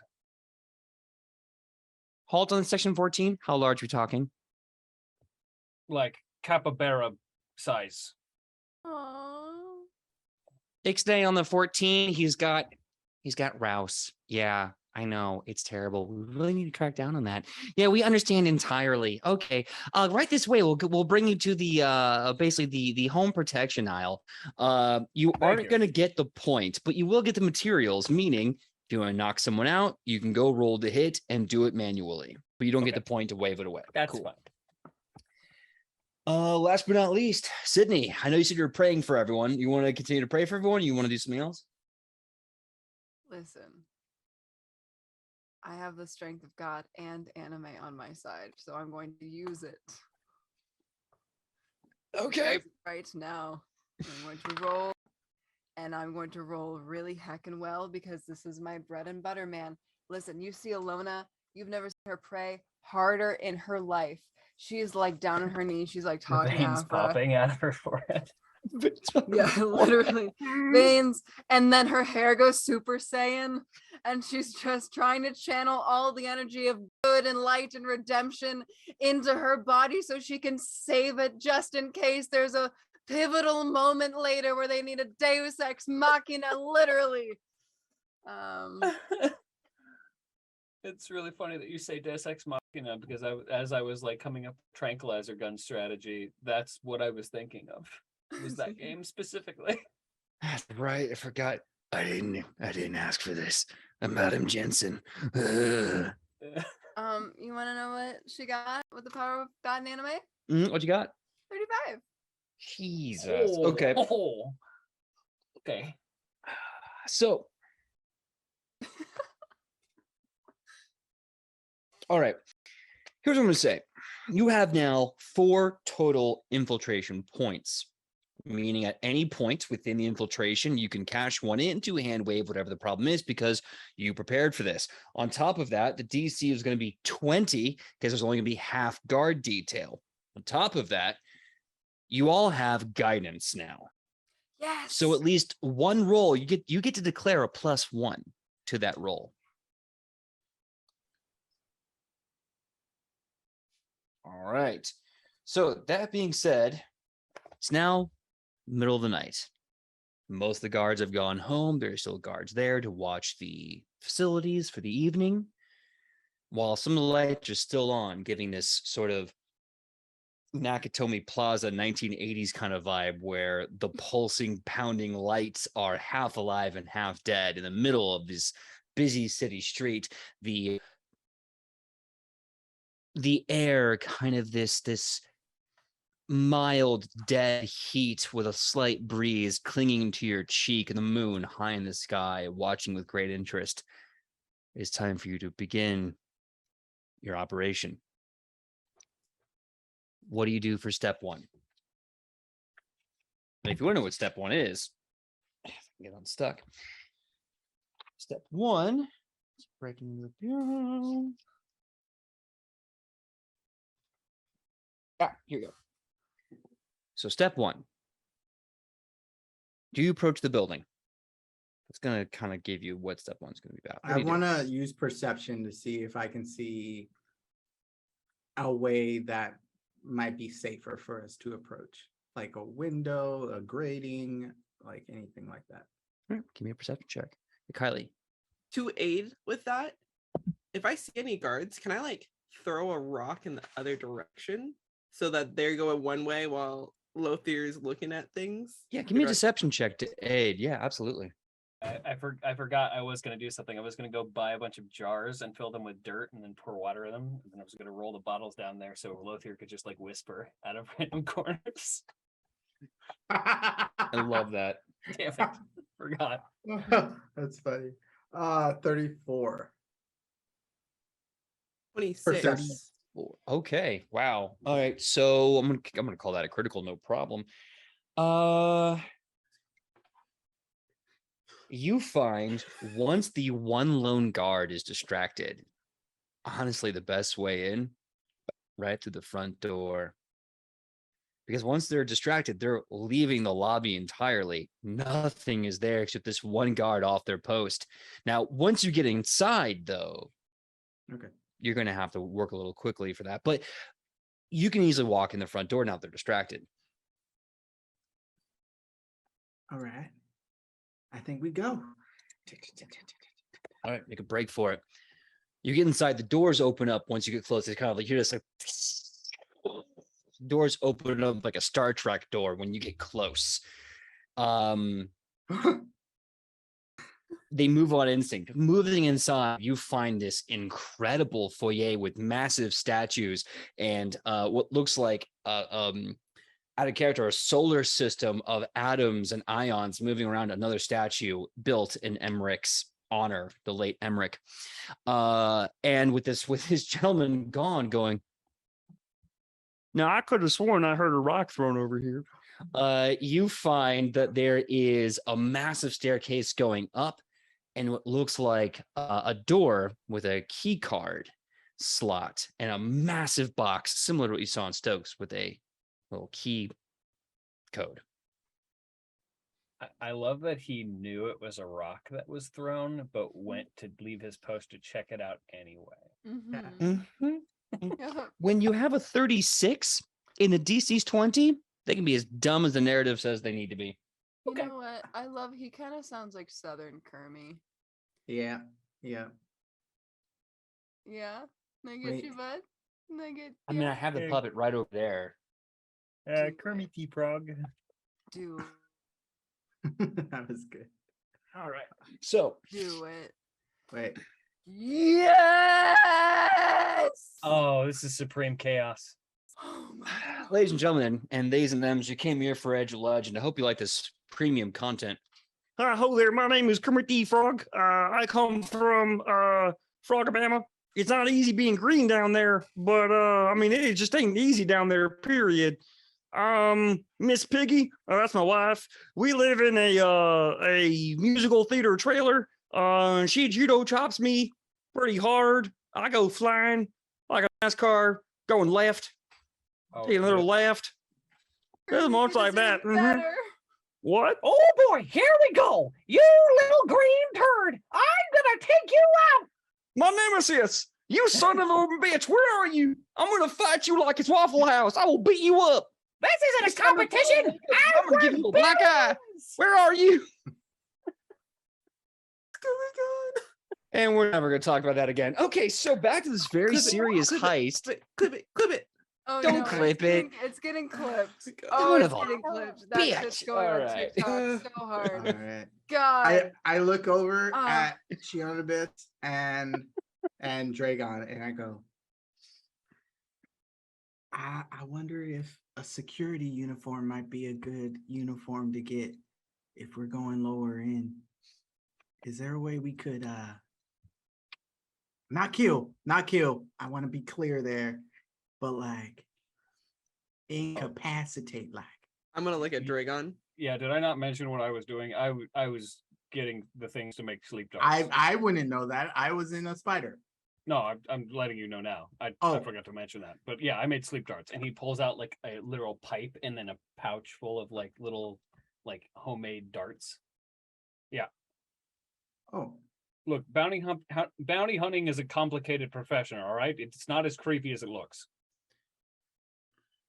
I watch you do it and I am going to assess how creepy I think it is. Yeah, so he's gonna put the first dart into it's pretty much just a bamboo tube.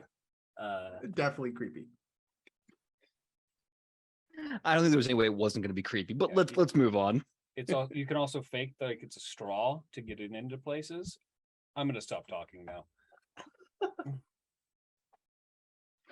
All right, so give me a ranged hit and yes, give me a ranged attack roll. Also, I'm gonna be sneaking up as close as possible because these things they can be accurate at range, but not from like a lot of range. Yeah, and you're not like someone who spent their entire life honing proficiency in this one type of ranged weapon. So yeah, you know what? Your choice: stealth or ranged attack. Let me double check my ranged attack. I actually don't know how to check my ranged attack right now. It's just weapon proficiency, correct? Mm-hmm. Okay, so all right, so yeah, I'll use that. Okay. Okay, that's a 33. 33. Yeah, you get him right in that pocket, right below the base of the skull, and he just goes, "Ow!" He's unconscious. Oh, that's all. Seconds. All he says. Oh no, I want He to. does what, PJ? He goes, "Ow!" Just like Yeah, just donk. yeah, just badonk. Assuming you're taking his uniform, he's unconscious. Not difficult at this He's point. also gonna catch him before he hits the ground because he doesn't want to mess up this poor guy's face. Fair enough. You get the uniform. Now the question is, since you have the uniform, you have the key card, and you have all these points, you have what looks like a door with the box, and it looks like a key and a bunch of numbers. Looking at it, I'm just gonna do it for free. Swiping and the door opening up almost like a closet just sliding open all by itself. You find what looks like 3 key slots inside. Doing some research from the guard's body, you're going to need a total of 3 key cards to get to where you need to go. You need the head guard Klemansky, who is a dwarf, the head of research and development Marconi, who is a goblin, and the head investor board Aloe Asfar, who is the elf whose card you currently have. So you need 2 more. All right. I have a question. Yep. For my point, would I have seen where one of those 2 people would be? If you want to use your infiltration point to absolutely in your reconnaissance have stolen one of the cards from one of those individuals, we can do that. I want to say yes, just because I want the image of a spider like pulling a little key card into a corner. Oh my god. It's a little Mission Impossible. Like dropping down from like you sweat and your little spider hand catches the sweat and you're like Absolutely. Okay. Is Lothier still a spider? No, not now. Oh, okay, because I was gonna give Lothier a little dart to just take and like Have you seen that tiny animated spider online? It's like Oh, the really Lucas? cute Lucas? spi- oh, it's Lucas? adorable. yeah, he's That's so cute. what I imagine Lothier looks like. Because But Lothier is- with like a little dot of mud on the cheek. Yeah. I love that. Oh, headcanon. When you turn into a spider, it's just Lucas with like a little bit of mud in the cheek. So your choice, you can either get the head of research and development, Marconi the goblin, or you can get the head guard, Klemansky the dwarf. I'm gonna say the goblin. Okay. Cool. That means someone needs to make a skill check to try and get or you can spend another point to automatically Perception. get Yeah. perception. Okay. Perception. We're gonna walk right up to Klemansky and we're gonna go, "Hey, Klemansky, we need your key card because something's wrong with the door. I don't know what it is, but Klemansky, it's your name on the line if I can't open this goddamn door." Oh my god. You're gonna go yell at the head of security. I think that's got to be Alona at this point. Okay, Alona, give me a deception check. You have guidance if you want to use it, and the DC's 20. I need it. Yeah. My deception's bad. I just wanted to use that accent because I heard the name Klamansky and I was like, Klamansky. Klamansky. Mike Wazowski. Wazowski. That's my You favorite didn't part turn of in your Robin. paperwork today. What did you roll a nat 20? Did you roll that 20? Please roll. Please tell me. Is that a nat 20? Yes. Okay. So you walk up, you say that entire diatribe. Klamansky, who is this dwarf with just a craggy pochmarked face covered in freckles and scars of God knows what, a massive bushy rusty iron beard and heavy eyebrows, looks up to you and just goes, what do you mean you need my car key? What's wrong? You know what? I gotta make sure this place looks perfect for tomorrow. I don't got time. He gives you the car key and he goes, look, just make everything perfect. I don't want to see you. I don't want to talk to you. Goodbye. I'd like to think Dragon was on the other side of the door, ready with the blowgun, just like, good, great job. Thank you. This wasn't a book of mine. Oh. Hard. Wait, like my that God. kind of book, or like the normal kind? What do you mean? Look, we both know the kind of book that Ichi handed you. I have no idea what you're talking about. And she walks away. All In the right. middle of a heist. We are in the middle of a heist. We don't have time to talk about my my books.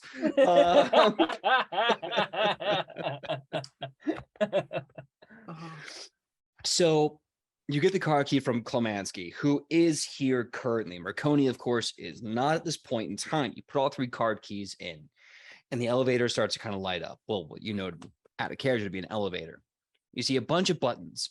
They go from the foyer all the way to the 20th floor, and they go from where you are right now with all 3 cards to the 4th sub-basement, the bottom of the entire building. I look at Dragon, who may want to press buttons, and maybe Alona now, and I go, it looks fun, but we've got a mission. Look, We can do that at the end. All right, at the end, that's fine. But I learned my lesson the first time. He got very angry at me, and That's true. I don't know. I've never been in one before. They look fun to push. They make a little clicking noise and everything. Yep.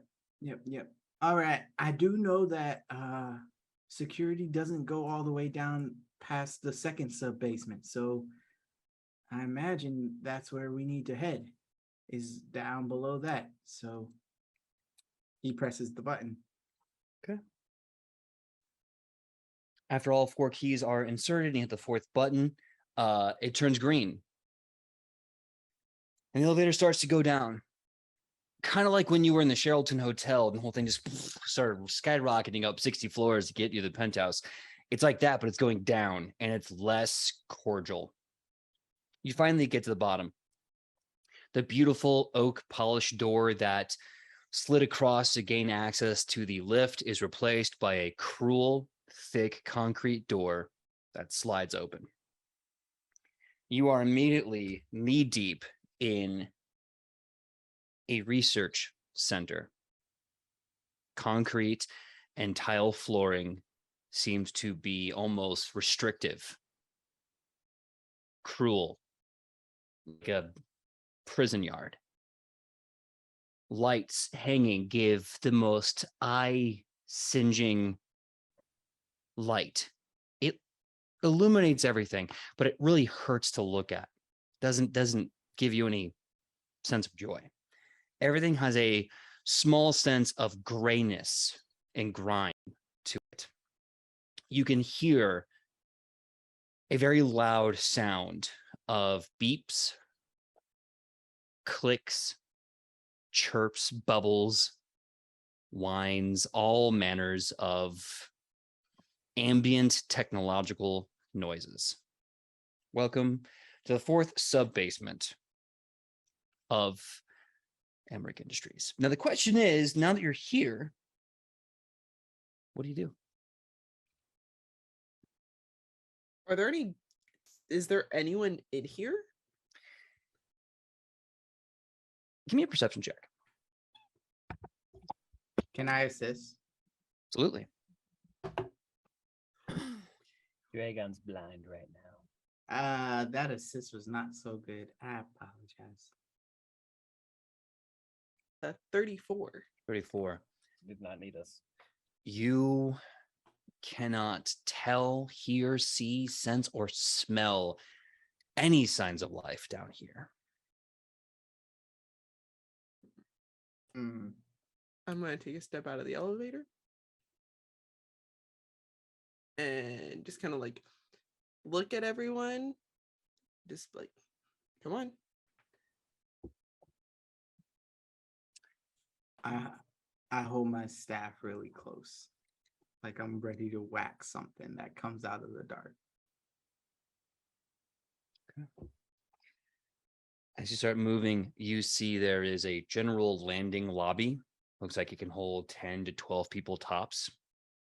But there's a very definitive hallway to a giant vault door, 4 rooms breaking off, and room for nothing else. It's very small, very Spartan, almost purposefully.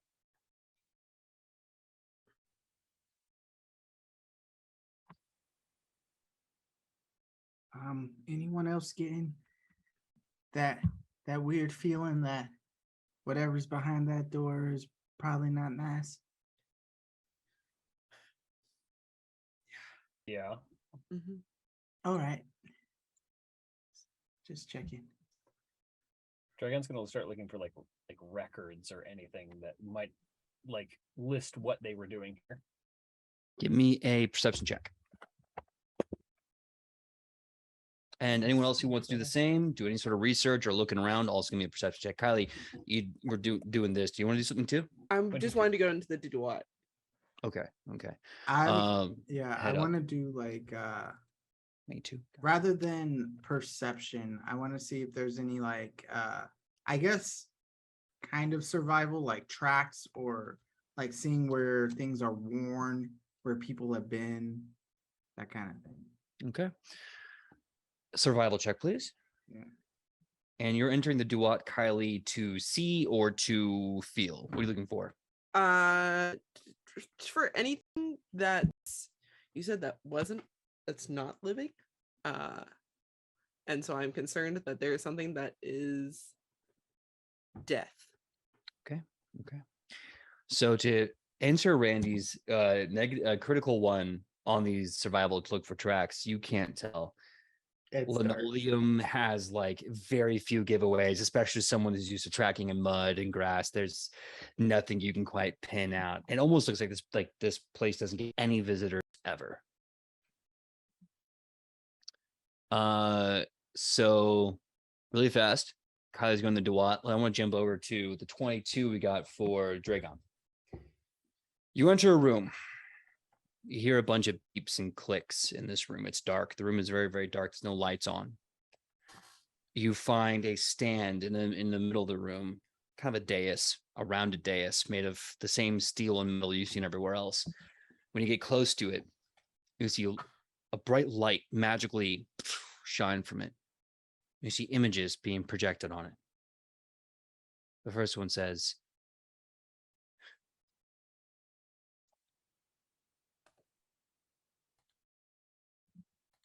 Railgas Day 1 protocol, Railgas Day 2 protocol, Railgas Day 3 protocol, the Day of Armageddon, protocol 1, protocol 2, protocol 3. Hey guys, you might want to come in here. What'd you find? And Dragon's just gonna show them. Oh. What? He was right. Yeah.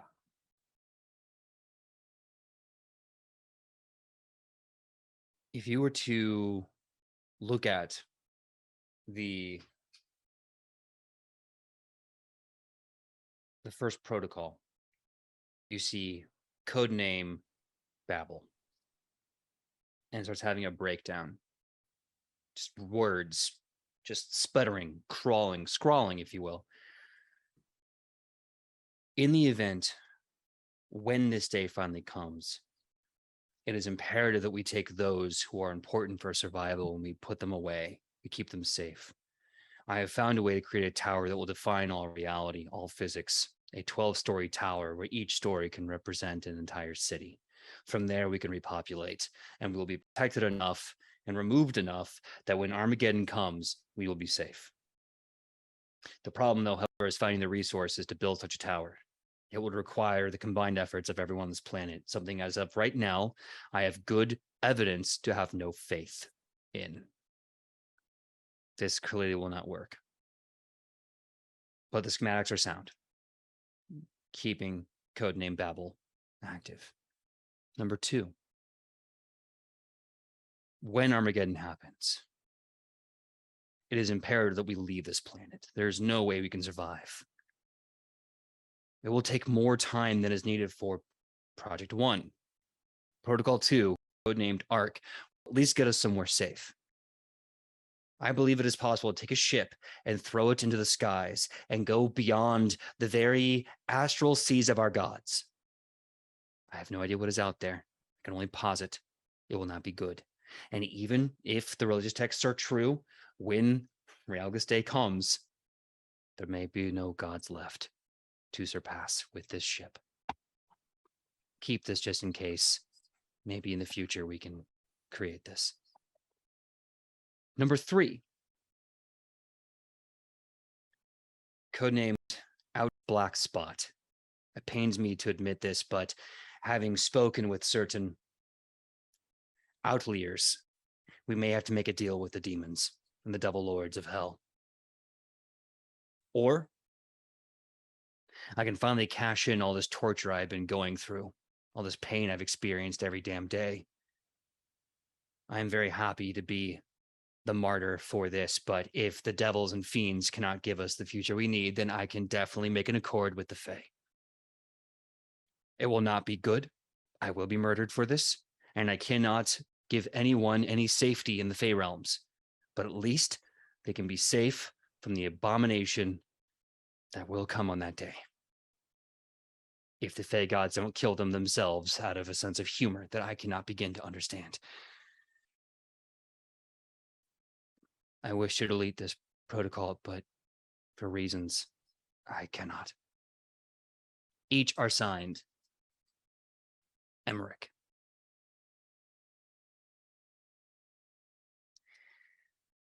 Upon looking at all 3 of these, you also see hovering in midair in a pillar of techno light and another panel, a ring, a simple ring. The ring has a bit of a placard underneath it.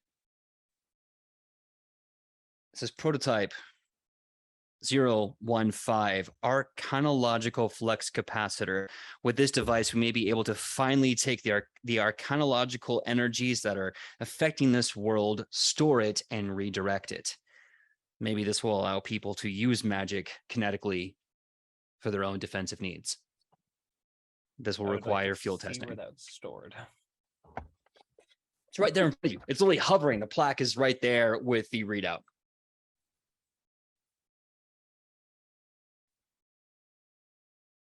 Smack your hand, Dragon. Yep. Smack it away. Nothing. Grab. Nothing stops you. You have the ring of arcanological flux capacitor. Allows for spells to be placed or channeled into anything held by this person for the sake of a spell strike or things like a spell strike. Channeling a spell into this item or ranged shot or weapon, treating the ranged target as a subject of the spell or the ranged damage. Allows the wearer to add the trait energizing to any held weapon as the ring special design absorbs magical energy that is ambient. This ring also allows you to treat all weapons as if it has the resonate weapon trait, combining with conducting runes later. It doesn't set off any alarms, does it? None go off. Yeah, Dragon immediately puts on just That doesn't mean that it did not trigger any alarms. Right. There's silent alarms. Yeah. I There's go, silent alarms in this place. Dragon, that's not ours. They're gonna know somebody It was. frickin' is now. They're gonna know we were here. That's literally the opposite of what they said for us to do. We knocked out a guard and stole his uniform. Maybe he drank too much the night before. Stealing is a lot different than getting information and getting out. All I'm gonna say is, if they really did what we're here to find out if they did, are we not destroying this whole building? That's fair. Well, we'd have to. We need some proof. I And agree. think if they're gonna hide it, they're gonna hide it behind this giant steel door. Speaking of that, Shonabis is in the Duat. Looking at this massive steel door, you see what looks like, judging from what you can tell from how they're standing, it looks like it's a very large but very square room, kind of like a ballroom of sorts. And you see what looks easily 100 to 1,000 bodies just standing dead still.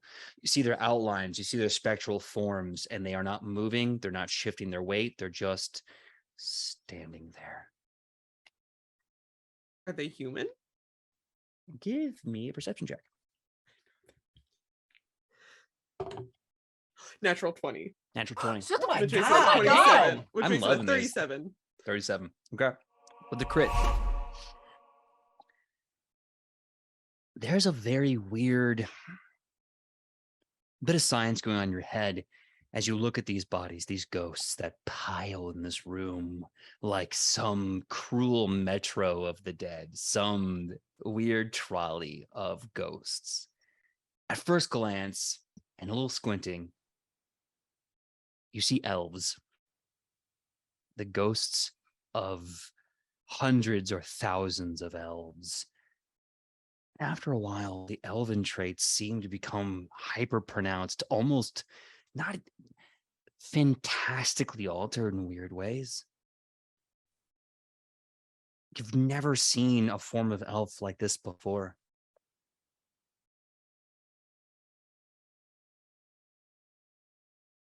Oh no. And can I tell if they're like looking at me, or are they kind of just like glazed over? They all their backs turned to you. They're looking at something inside the room. I'm gonna go into the room. Okay. Now this room is sealed off with a massive vault door. I'm gonna need a DC 31 thievery check or any spell that would automatically open up a locked door. Can I do you one better? And can I do transport? Oh, you want to shadow jump? Yeah. Unfortunately, you don't really have line of sight of any shadows. You just see dead people. No, I do see dead. I see dead people all the time. Walking around like regular people. Dragon has a spell that could work. Yeah, she's just staring at this door. She's not concerned of what anyone else is doing. She just stares at this door. Just Dragon, Yeah. I need you real fast. Okay. And he like walks over and he's absentmindedly not really. He's like, yeah, we just found this like really cool ring. I can like put magic into stuff. Let's go. Let's go. Can you get this door open?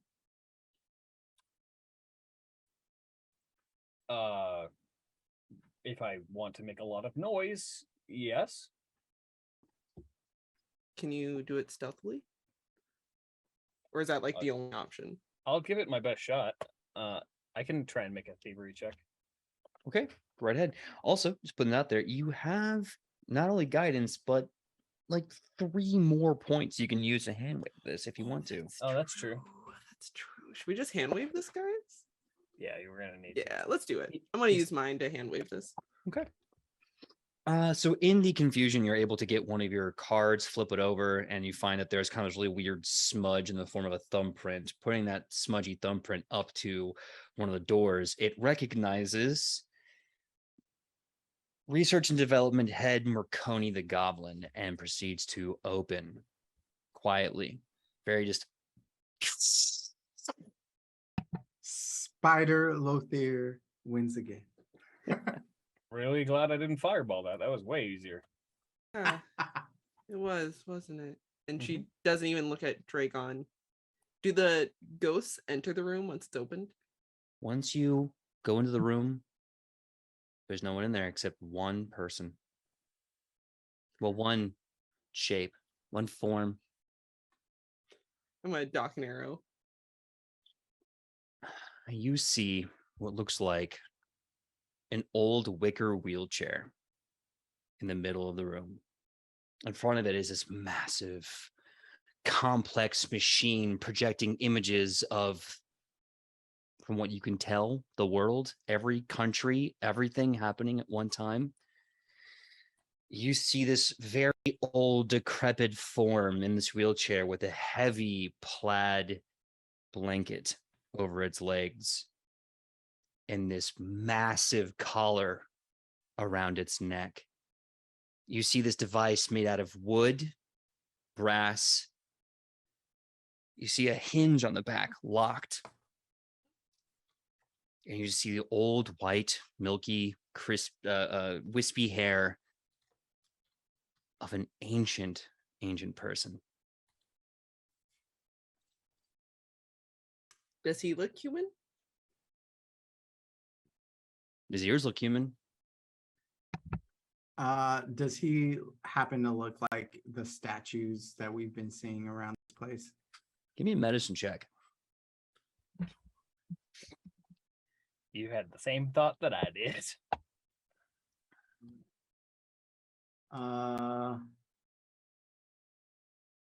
22. It's hard to tell. I mean, the man in the statues was definitely older in their life, but this is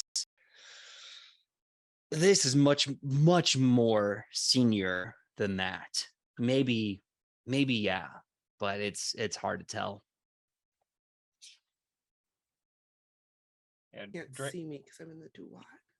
Yeah, Dragon's gonna walk in and be looking at this old man and just like he's kind of like just tapping his face with his hand and then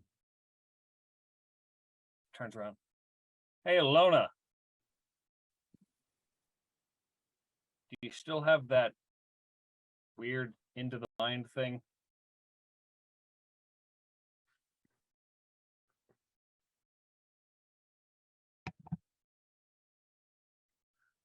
Don't know.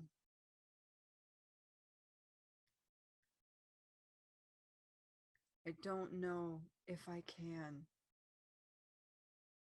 Can't use it? I don't know if I want to, Dragon. Why not? Who is this guy? You think this is him? There's something familiar about him. I can't quite place it, but I feel like I've seen him. Maybe.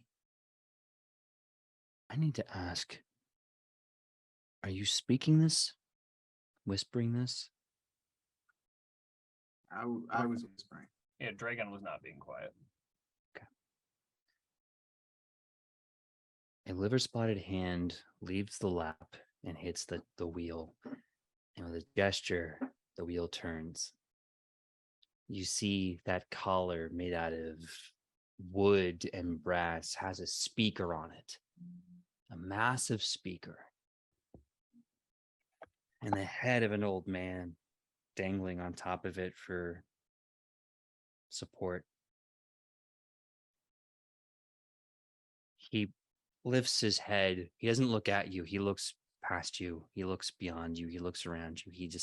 His milky white eyes just refusing to look directly at you. And this voice comes out of the speaker, crackled, fizzy, like an old speaker would be.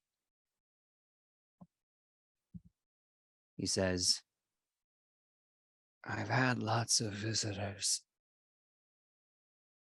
and I've only missed some.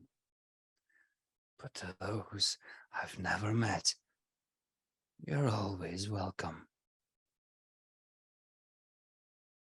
Well, I didn't see that coming.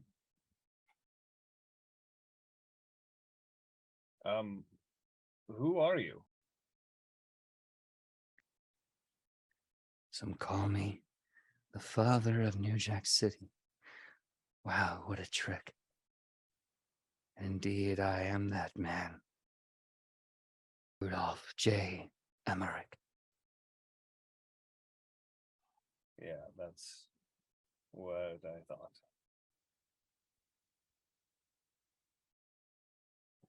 Is that keeping you alive this long? His fingers gently touch the collar on his neck. This thing that I wear. A gift from the Fae. So that you can know what I have to say.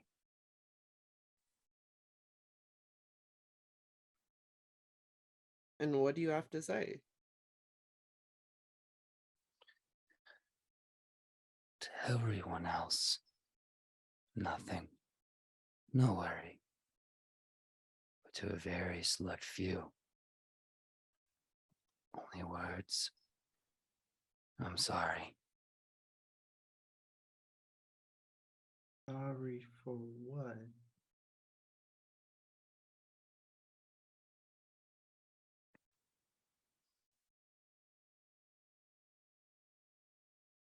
My apologies for silencing you. I don't mean to be curt, but shut your damn mouth. You're not the ones that I hurt.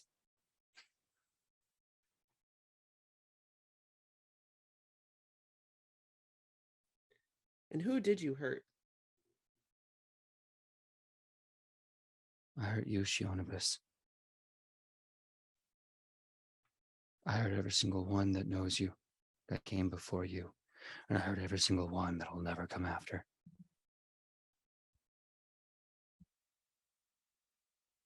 He looks you right in the eye, the first time he's ever made eye contact in this room, right into your soul. Finally, he's making eye contact. I hurt you, Shionibus. How do you know my name? They tell me. I have to know the name. They tell me because it's the ballad they sing. It's the whole game.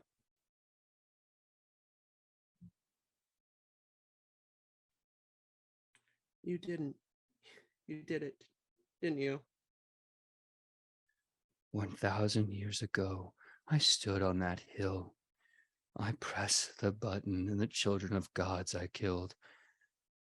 And I'm sorry.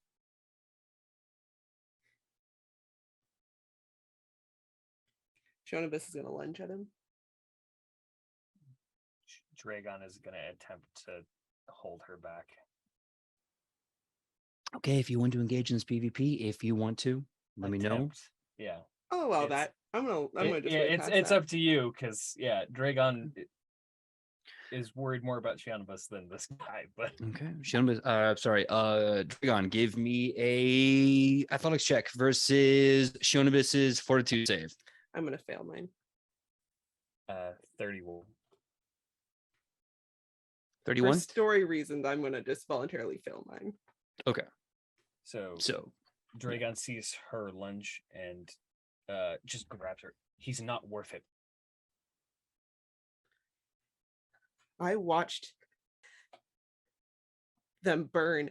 You and she's just gonna look Emerick dead in the eye and be like, you murdered all of them.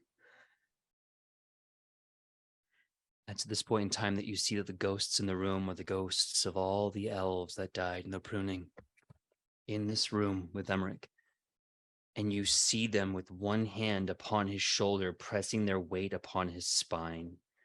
He is not in a chair because he is infirmed. He's in a chair because of the weight of thousands of elves and their souls pushing him in that chair. And he looks to you.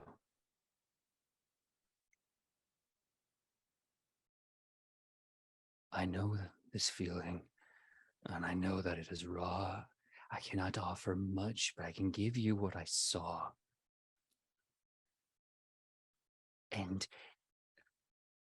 if you want more, I'll happily offer.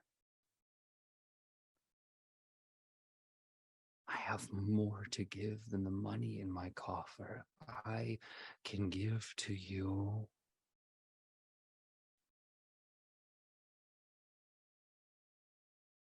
retribution. She's going to laugh.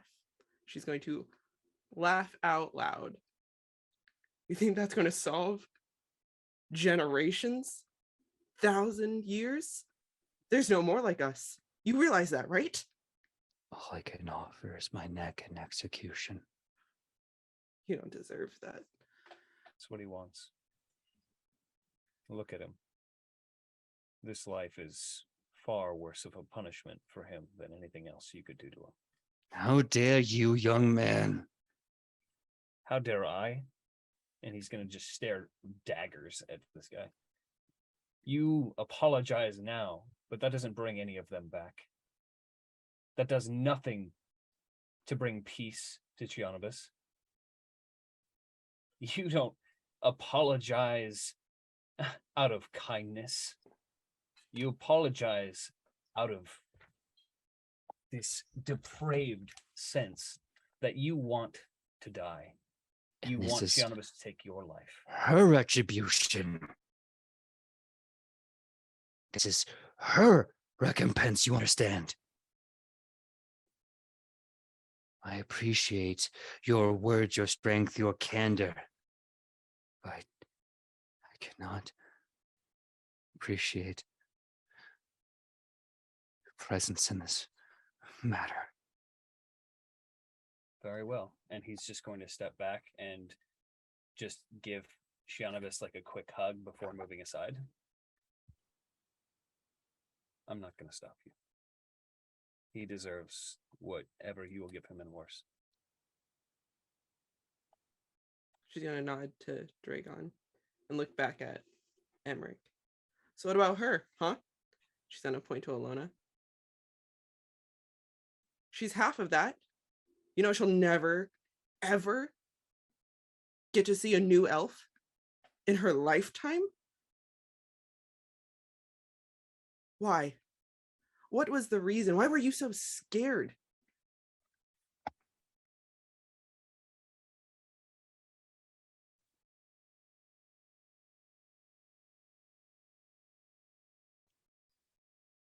The questions you ask deserve to be in a row, but to answer them all, I believe I must show. On that fateful day when I besmirched the elves and the fae.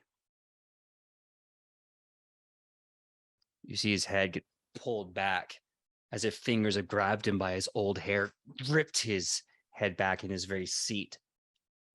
Chianobus, you see the ghost of elves just falling upon him like some Latin fresca of heaven and hell, just chaining their hands to pull his head up. And you see them all coalescing in this vision. Everyone can see this vision now. And in this moment, Emerick is now 1,000 years old in a chair by a collar the Fae gave him. You see him standing upright, a young man, with 5 other scientists in long white coats on a hilltop. They're looking at one of the trees of life. Judging by the countryside and in the mountainside, you can see it's the tree, the elven tree of life in Acadia. You see armies clashing and meeting on the battlefield, elves and half-elves fighting humans, and you can see them all crying in this moment. You can see each blow being landed on with a shaky hand and a tear-soaked cheek, as no one wants to be doing this, and yet we are. And you can hear Emerick's voice. I still remember that day. Two people laughed. Two people cried. Most of us just stood there, not knowing what to do. The tree was killing the planet, turning the land to ash. Livestock dying, water going dry, the trees was killing everything. We knew that if we didn't act, it would be us or them and no in between. Acadia didn't want to, but they knew that if such a weapon could remove the trees, they would be the ones to suffer the blow, to try it out on themselves first, so that it could make sure that it would be safe for the rest of the world. They weren't happy, but they knew they had the responsibility to do it. In a flash of light, it was all over. It was very effective. And though the tree rose like a cloud of fire in the sky, the tree was gone. And that was the day. Thousands of elves chained themselves to my neck, and uncountable fae gods pressed upon my spine this collar. And one by one, we pruned the trees to make sure that life could continue living. And we built this planet on the graves of the children of God so that we would not be killed in their birth.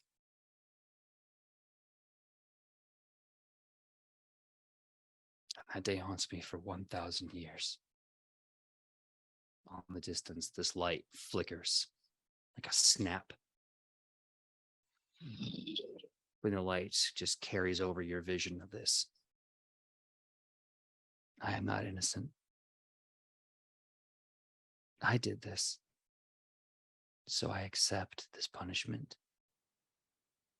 As I accept any execution or further punishment. I fucked up. There is no fixing this. I only offer myself to whatever you want.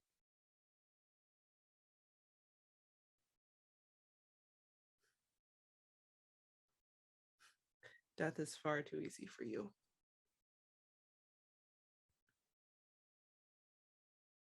No. You know, you deserve something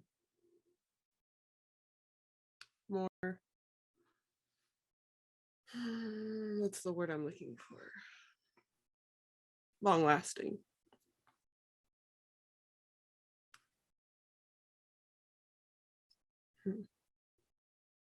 I've lived 1,000 years, Shionibus. The crackling voice of the speaker box gone. This is definitely Emerick's voice, whatever's left in his soul. I deserve whatever you and your friend Ilona and any other elf or half-elf that walks this planet, I deserve it. If it is to live 1,000,000 years in this punishment and exile, I will continue. If it is to be killed, I'll accept. If it's to give back everything I have and still experience one of those two, I'll do that as well.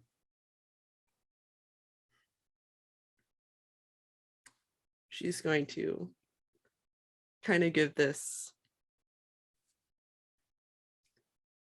sickening smile as she walks closer, and she leans into his chair with like both hands on the armrest. I can't wait to meet you in hell. And she's going to reach up and crush the voice box. It breaks in your hands. He gasps for air, not because he needs to breathe, but because the thing that has been his voice for easily an eon is gone. And his head just kind of hangs a bit lower. He looks bewildered.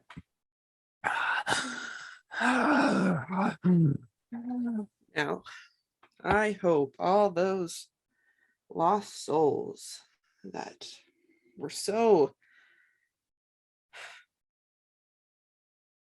had so much life in them, so much potential, get to be with you and you get to feel their pain every waking moment. You can see all of the elves, the ghosts of these elves, the ghost of what you now know are Fae elves looking at you. They nod and they continue with their hands upon his old frame, just continue to press. They're not crushing him, they're not killing him, they're just continuing the pressure. She's gonna smirk and take a few steps back, not look at the party, and she's just gonna walk out.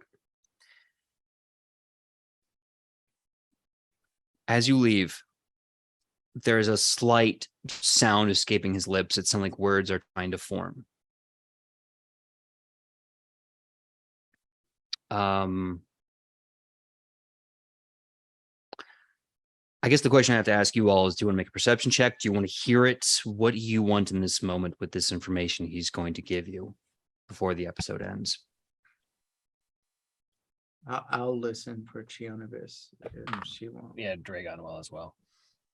He grabs you with his old hands, and over a heavy whisper, he says, Remalgus Day is coming.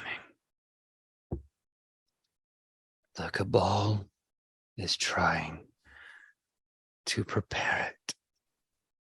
Remalgus Day is real. Is coming. And with that, his effort becomes too much. And with a heavy sigh, he goes to sleep.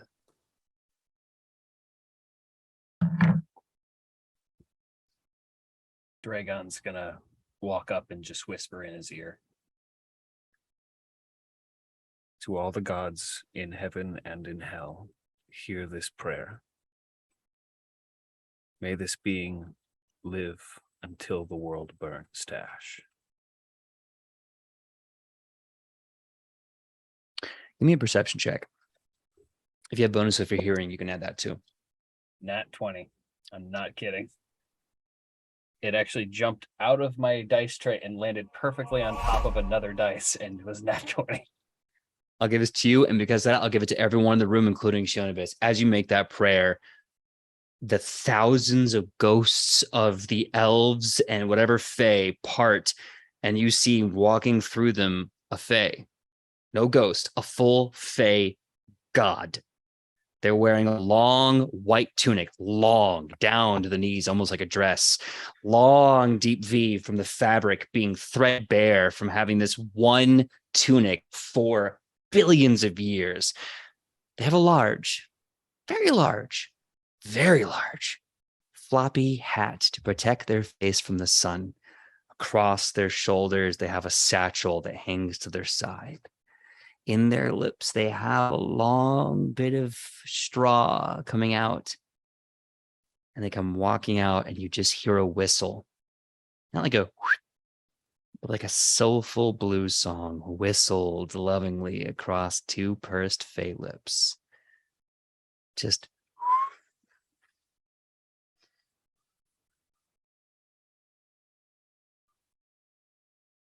And they walk up, they reach in, they throw some seeds from their pouch in the ground, and they say, don't worry, mate. We got this one.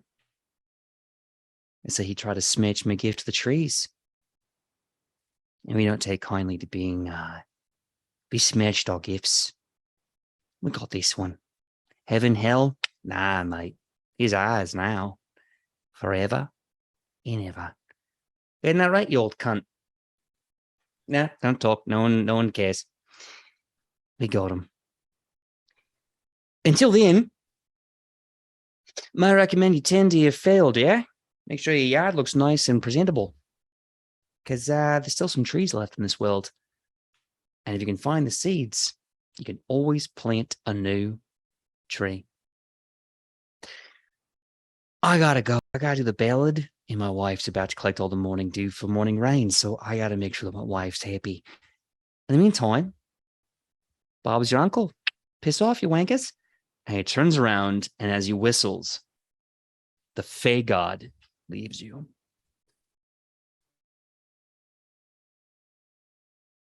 Not saying anything, Dragon's just going to turn to the rest of the group.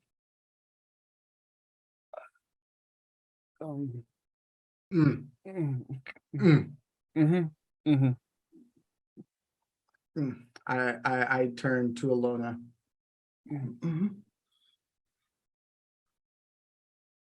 And Dragon's going to turn to Chianovus to see if she also heard that. She's not in the room. You definitely heard it. Oh. So yeah, the only reason why I say this is because before I said everyone hears us, including Shionabus. Okay. So I want to make sure. You may not have seen it, you may not have been present mentally for it. You heard it. Shionabus is outside, like on hands and knees, like forehead to the floor, like praying to Anubis, and like trying not to cry. If anyone's looking for her. Yeah, Dragon is absolutely going to go find Chianovus and just kneel down next to her and just is going to be quiet and it's just going to be there. For She's going whenever to she's reach ready. over and like squeeze his hand, that like she acknowledges that he's there. Yeah, Dragon's going to squeeze back and just sit with her as long as she needs. I reach in my pack for a mushroom that I have.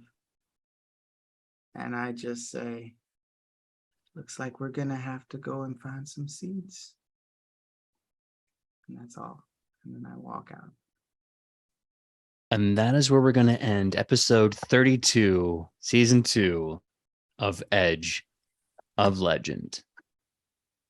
Got really heavy there at the end. Thank you so Damn. much for riding with us through this roller coaster of role play and emotions. I want to give a huge shout out to all of my players for both being amazing role players and both being respectful, amazing role players. All y'all were incredible, and I want to make sure you all start off next session with 2 hero points, and we can also hang out and decomp and just chat and let me know whatever. Derailing. I would also like to shout out our incredible GM, PJ, who always gives us all the praise and yet never leaves any for himself. PJ, that was incredible. Amazing. You're an incredible GM. Thank you so much for everything you do every week, and thank you for this incredible story. But trying to make me cry is kind of a dick move, just saying. I mean, You didn't try for me. You got it. So there you go. Dragon also cried this episode, but for a very different reason. It was because of that gun sword, don't Yes, 100%. I wasn't gonna lie about it, 100%. lie. And thank you so much. You know, it's very interesting being the GM because it's the position that, you know, it doesn't get a lot of attention, but I really appreciate that. And really, I just want to make the best show and the best game for you all and everyone that watches you all. So that means the world to me. Thank you so much. You are a fantastic GM, by the way. I think I can speak for everybody here when I say we all freaking love being here on Wednesdays. So, and that's a big part of it. So, yeah. Thanks for being our GM. Of course. And I know the subject matter was difficult, and I hope that you all felt that you were in a position of great role play, but also that you were safe and that everyone that watched felt the same. And if not, come at me and we'll have a nice conversation. I'll take whatever looks you want to give me. That being said, because we got to end this episode, and if not, I'm just probably going to keep blabbering about how much I love you all and being very awkward about praise because that's one of my toxic traits. Let us play the ending music and say goodnight. Let's say goodnight. Let's start off with Kai. If you have the energy, Kylie, please tell us who you are and where we can find you on that sweet, sweet internet. Hello. I'm not crying, you're crying. I'm Kylie, or I go by Kai. It really doesn't matter at this point. You can find me at Kai's Wonderful Life all over the internet, Instagram, TikTok, Twitter, all that good stuff. I do have a campaign coming up that will start sometime November-ish, maybe. It's gonna be streamed somewhere. I don't really know yet. I am playing a rogue, which is my first time playing a full rogue. If you like the Mummy, you'll like her. Hint, hint, wink, wink, nudge, nudge. Yeah. When I'm not here, I am also over on the World Tree quests. It took me a minute, but I got there. I play a gunslinger in an amazing homebrew. Sundays at 9 a.m. Pacific Standard Time, which is a fun time. Come join. I am also a part of a thing coming up in October. So if you're in the LA area, keep an eye out. I will be posting about it soon. Nice. Cannot wait. Well, speaking of October, Sydney, please tell us who you are and where we can find you on the sweet, sweet internet. Hello, October's a big month for me. We're gonna see how it goes. I have to make lots of decisions actually still about October. Any whoozy whatsy, hello. It's also my favorite month and when my birthday is. Anyway, my name is Sidney Rubino. You can find me all over the internet at Sidney Rubino. That's Instagram, TikTok, and Twitter. No, Wes! Oh, we lost Wes. Oh no. Ah! Well, hopefully we can get He said that. the power went out.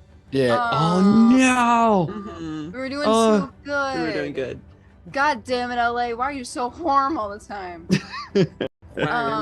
Well, I'm all over the internet. I've got a campaign coming up. Hopefully, end of September, mid-October, starting. I don't know. We're gonna find out. That's how these things go. You know what I mean? Yeah. It's kind of like people are busy.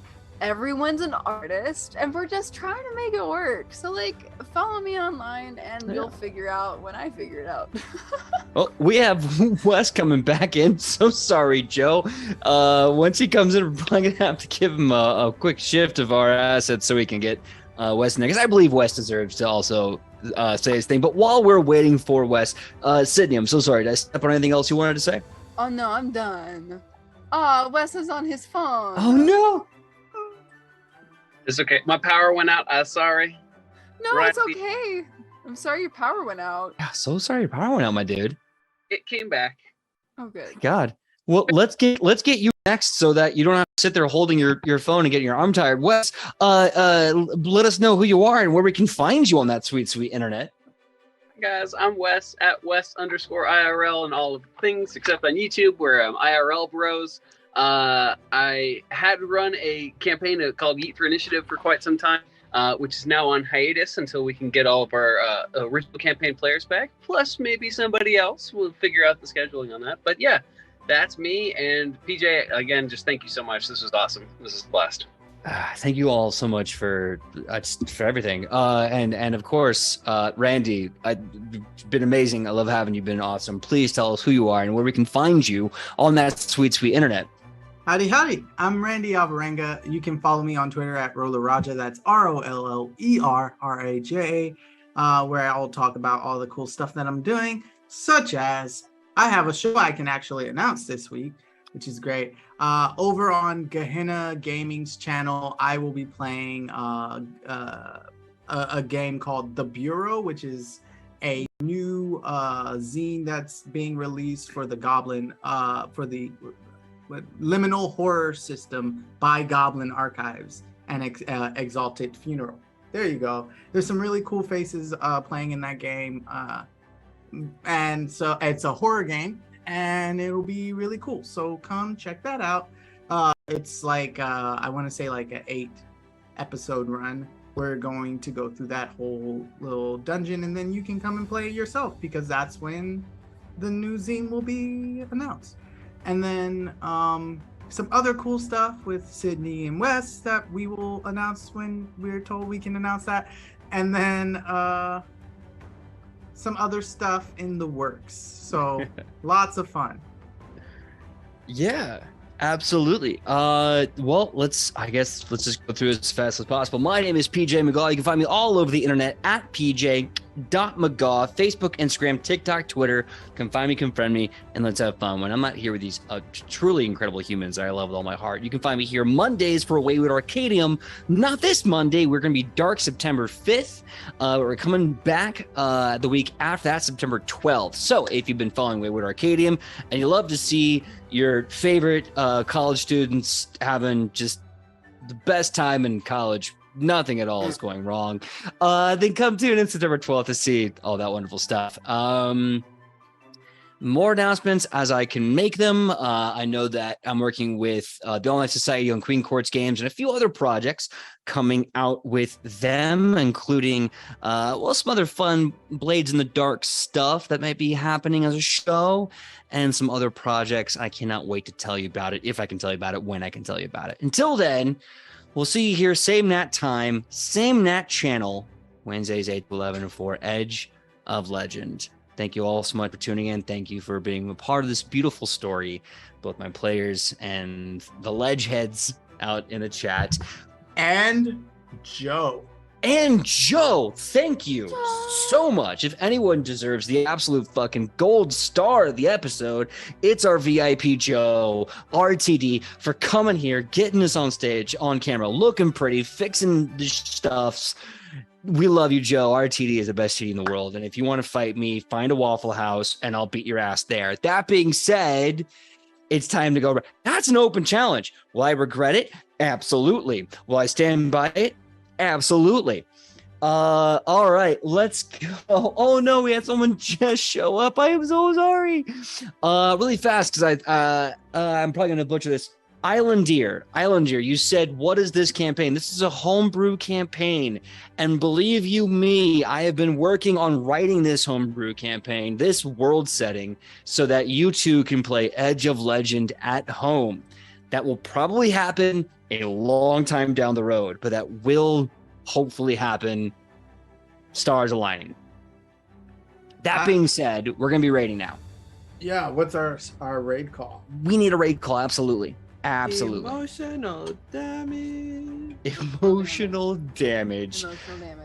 We're going to be rating Paul Dance's, and I'm pretty sure they want to see the words emotional damage in big letters. Am I right? Yeah. Yes, they do. All right. All right, everyone. Be the legends that I know you are, that I know you can be. Be the legends that set you free. We're going to fucking raid. And until next time, yo, just be good, be safe, be legendary, and I'll see you then. I'm gonna wait for the big Twitch machine to say that the raid has been created. Dope. Where's my raid button? This is weird. Raid button. It is indeed. It says it's been created, but we're not actually going anywhere, and I don't see a button to click. Oh, Did Twitch make an update? No, we No. left. We're there. We're gone. We're there? Yeah. We're gone.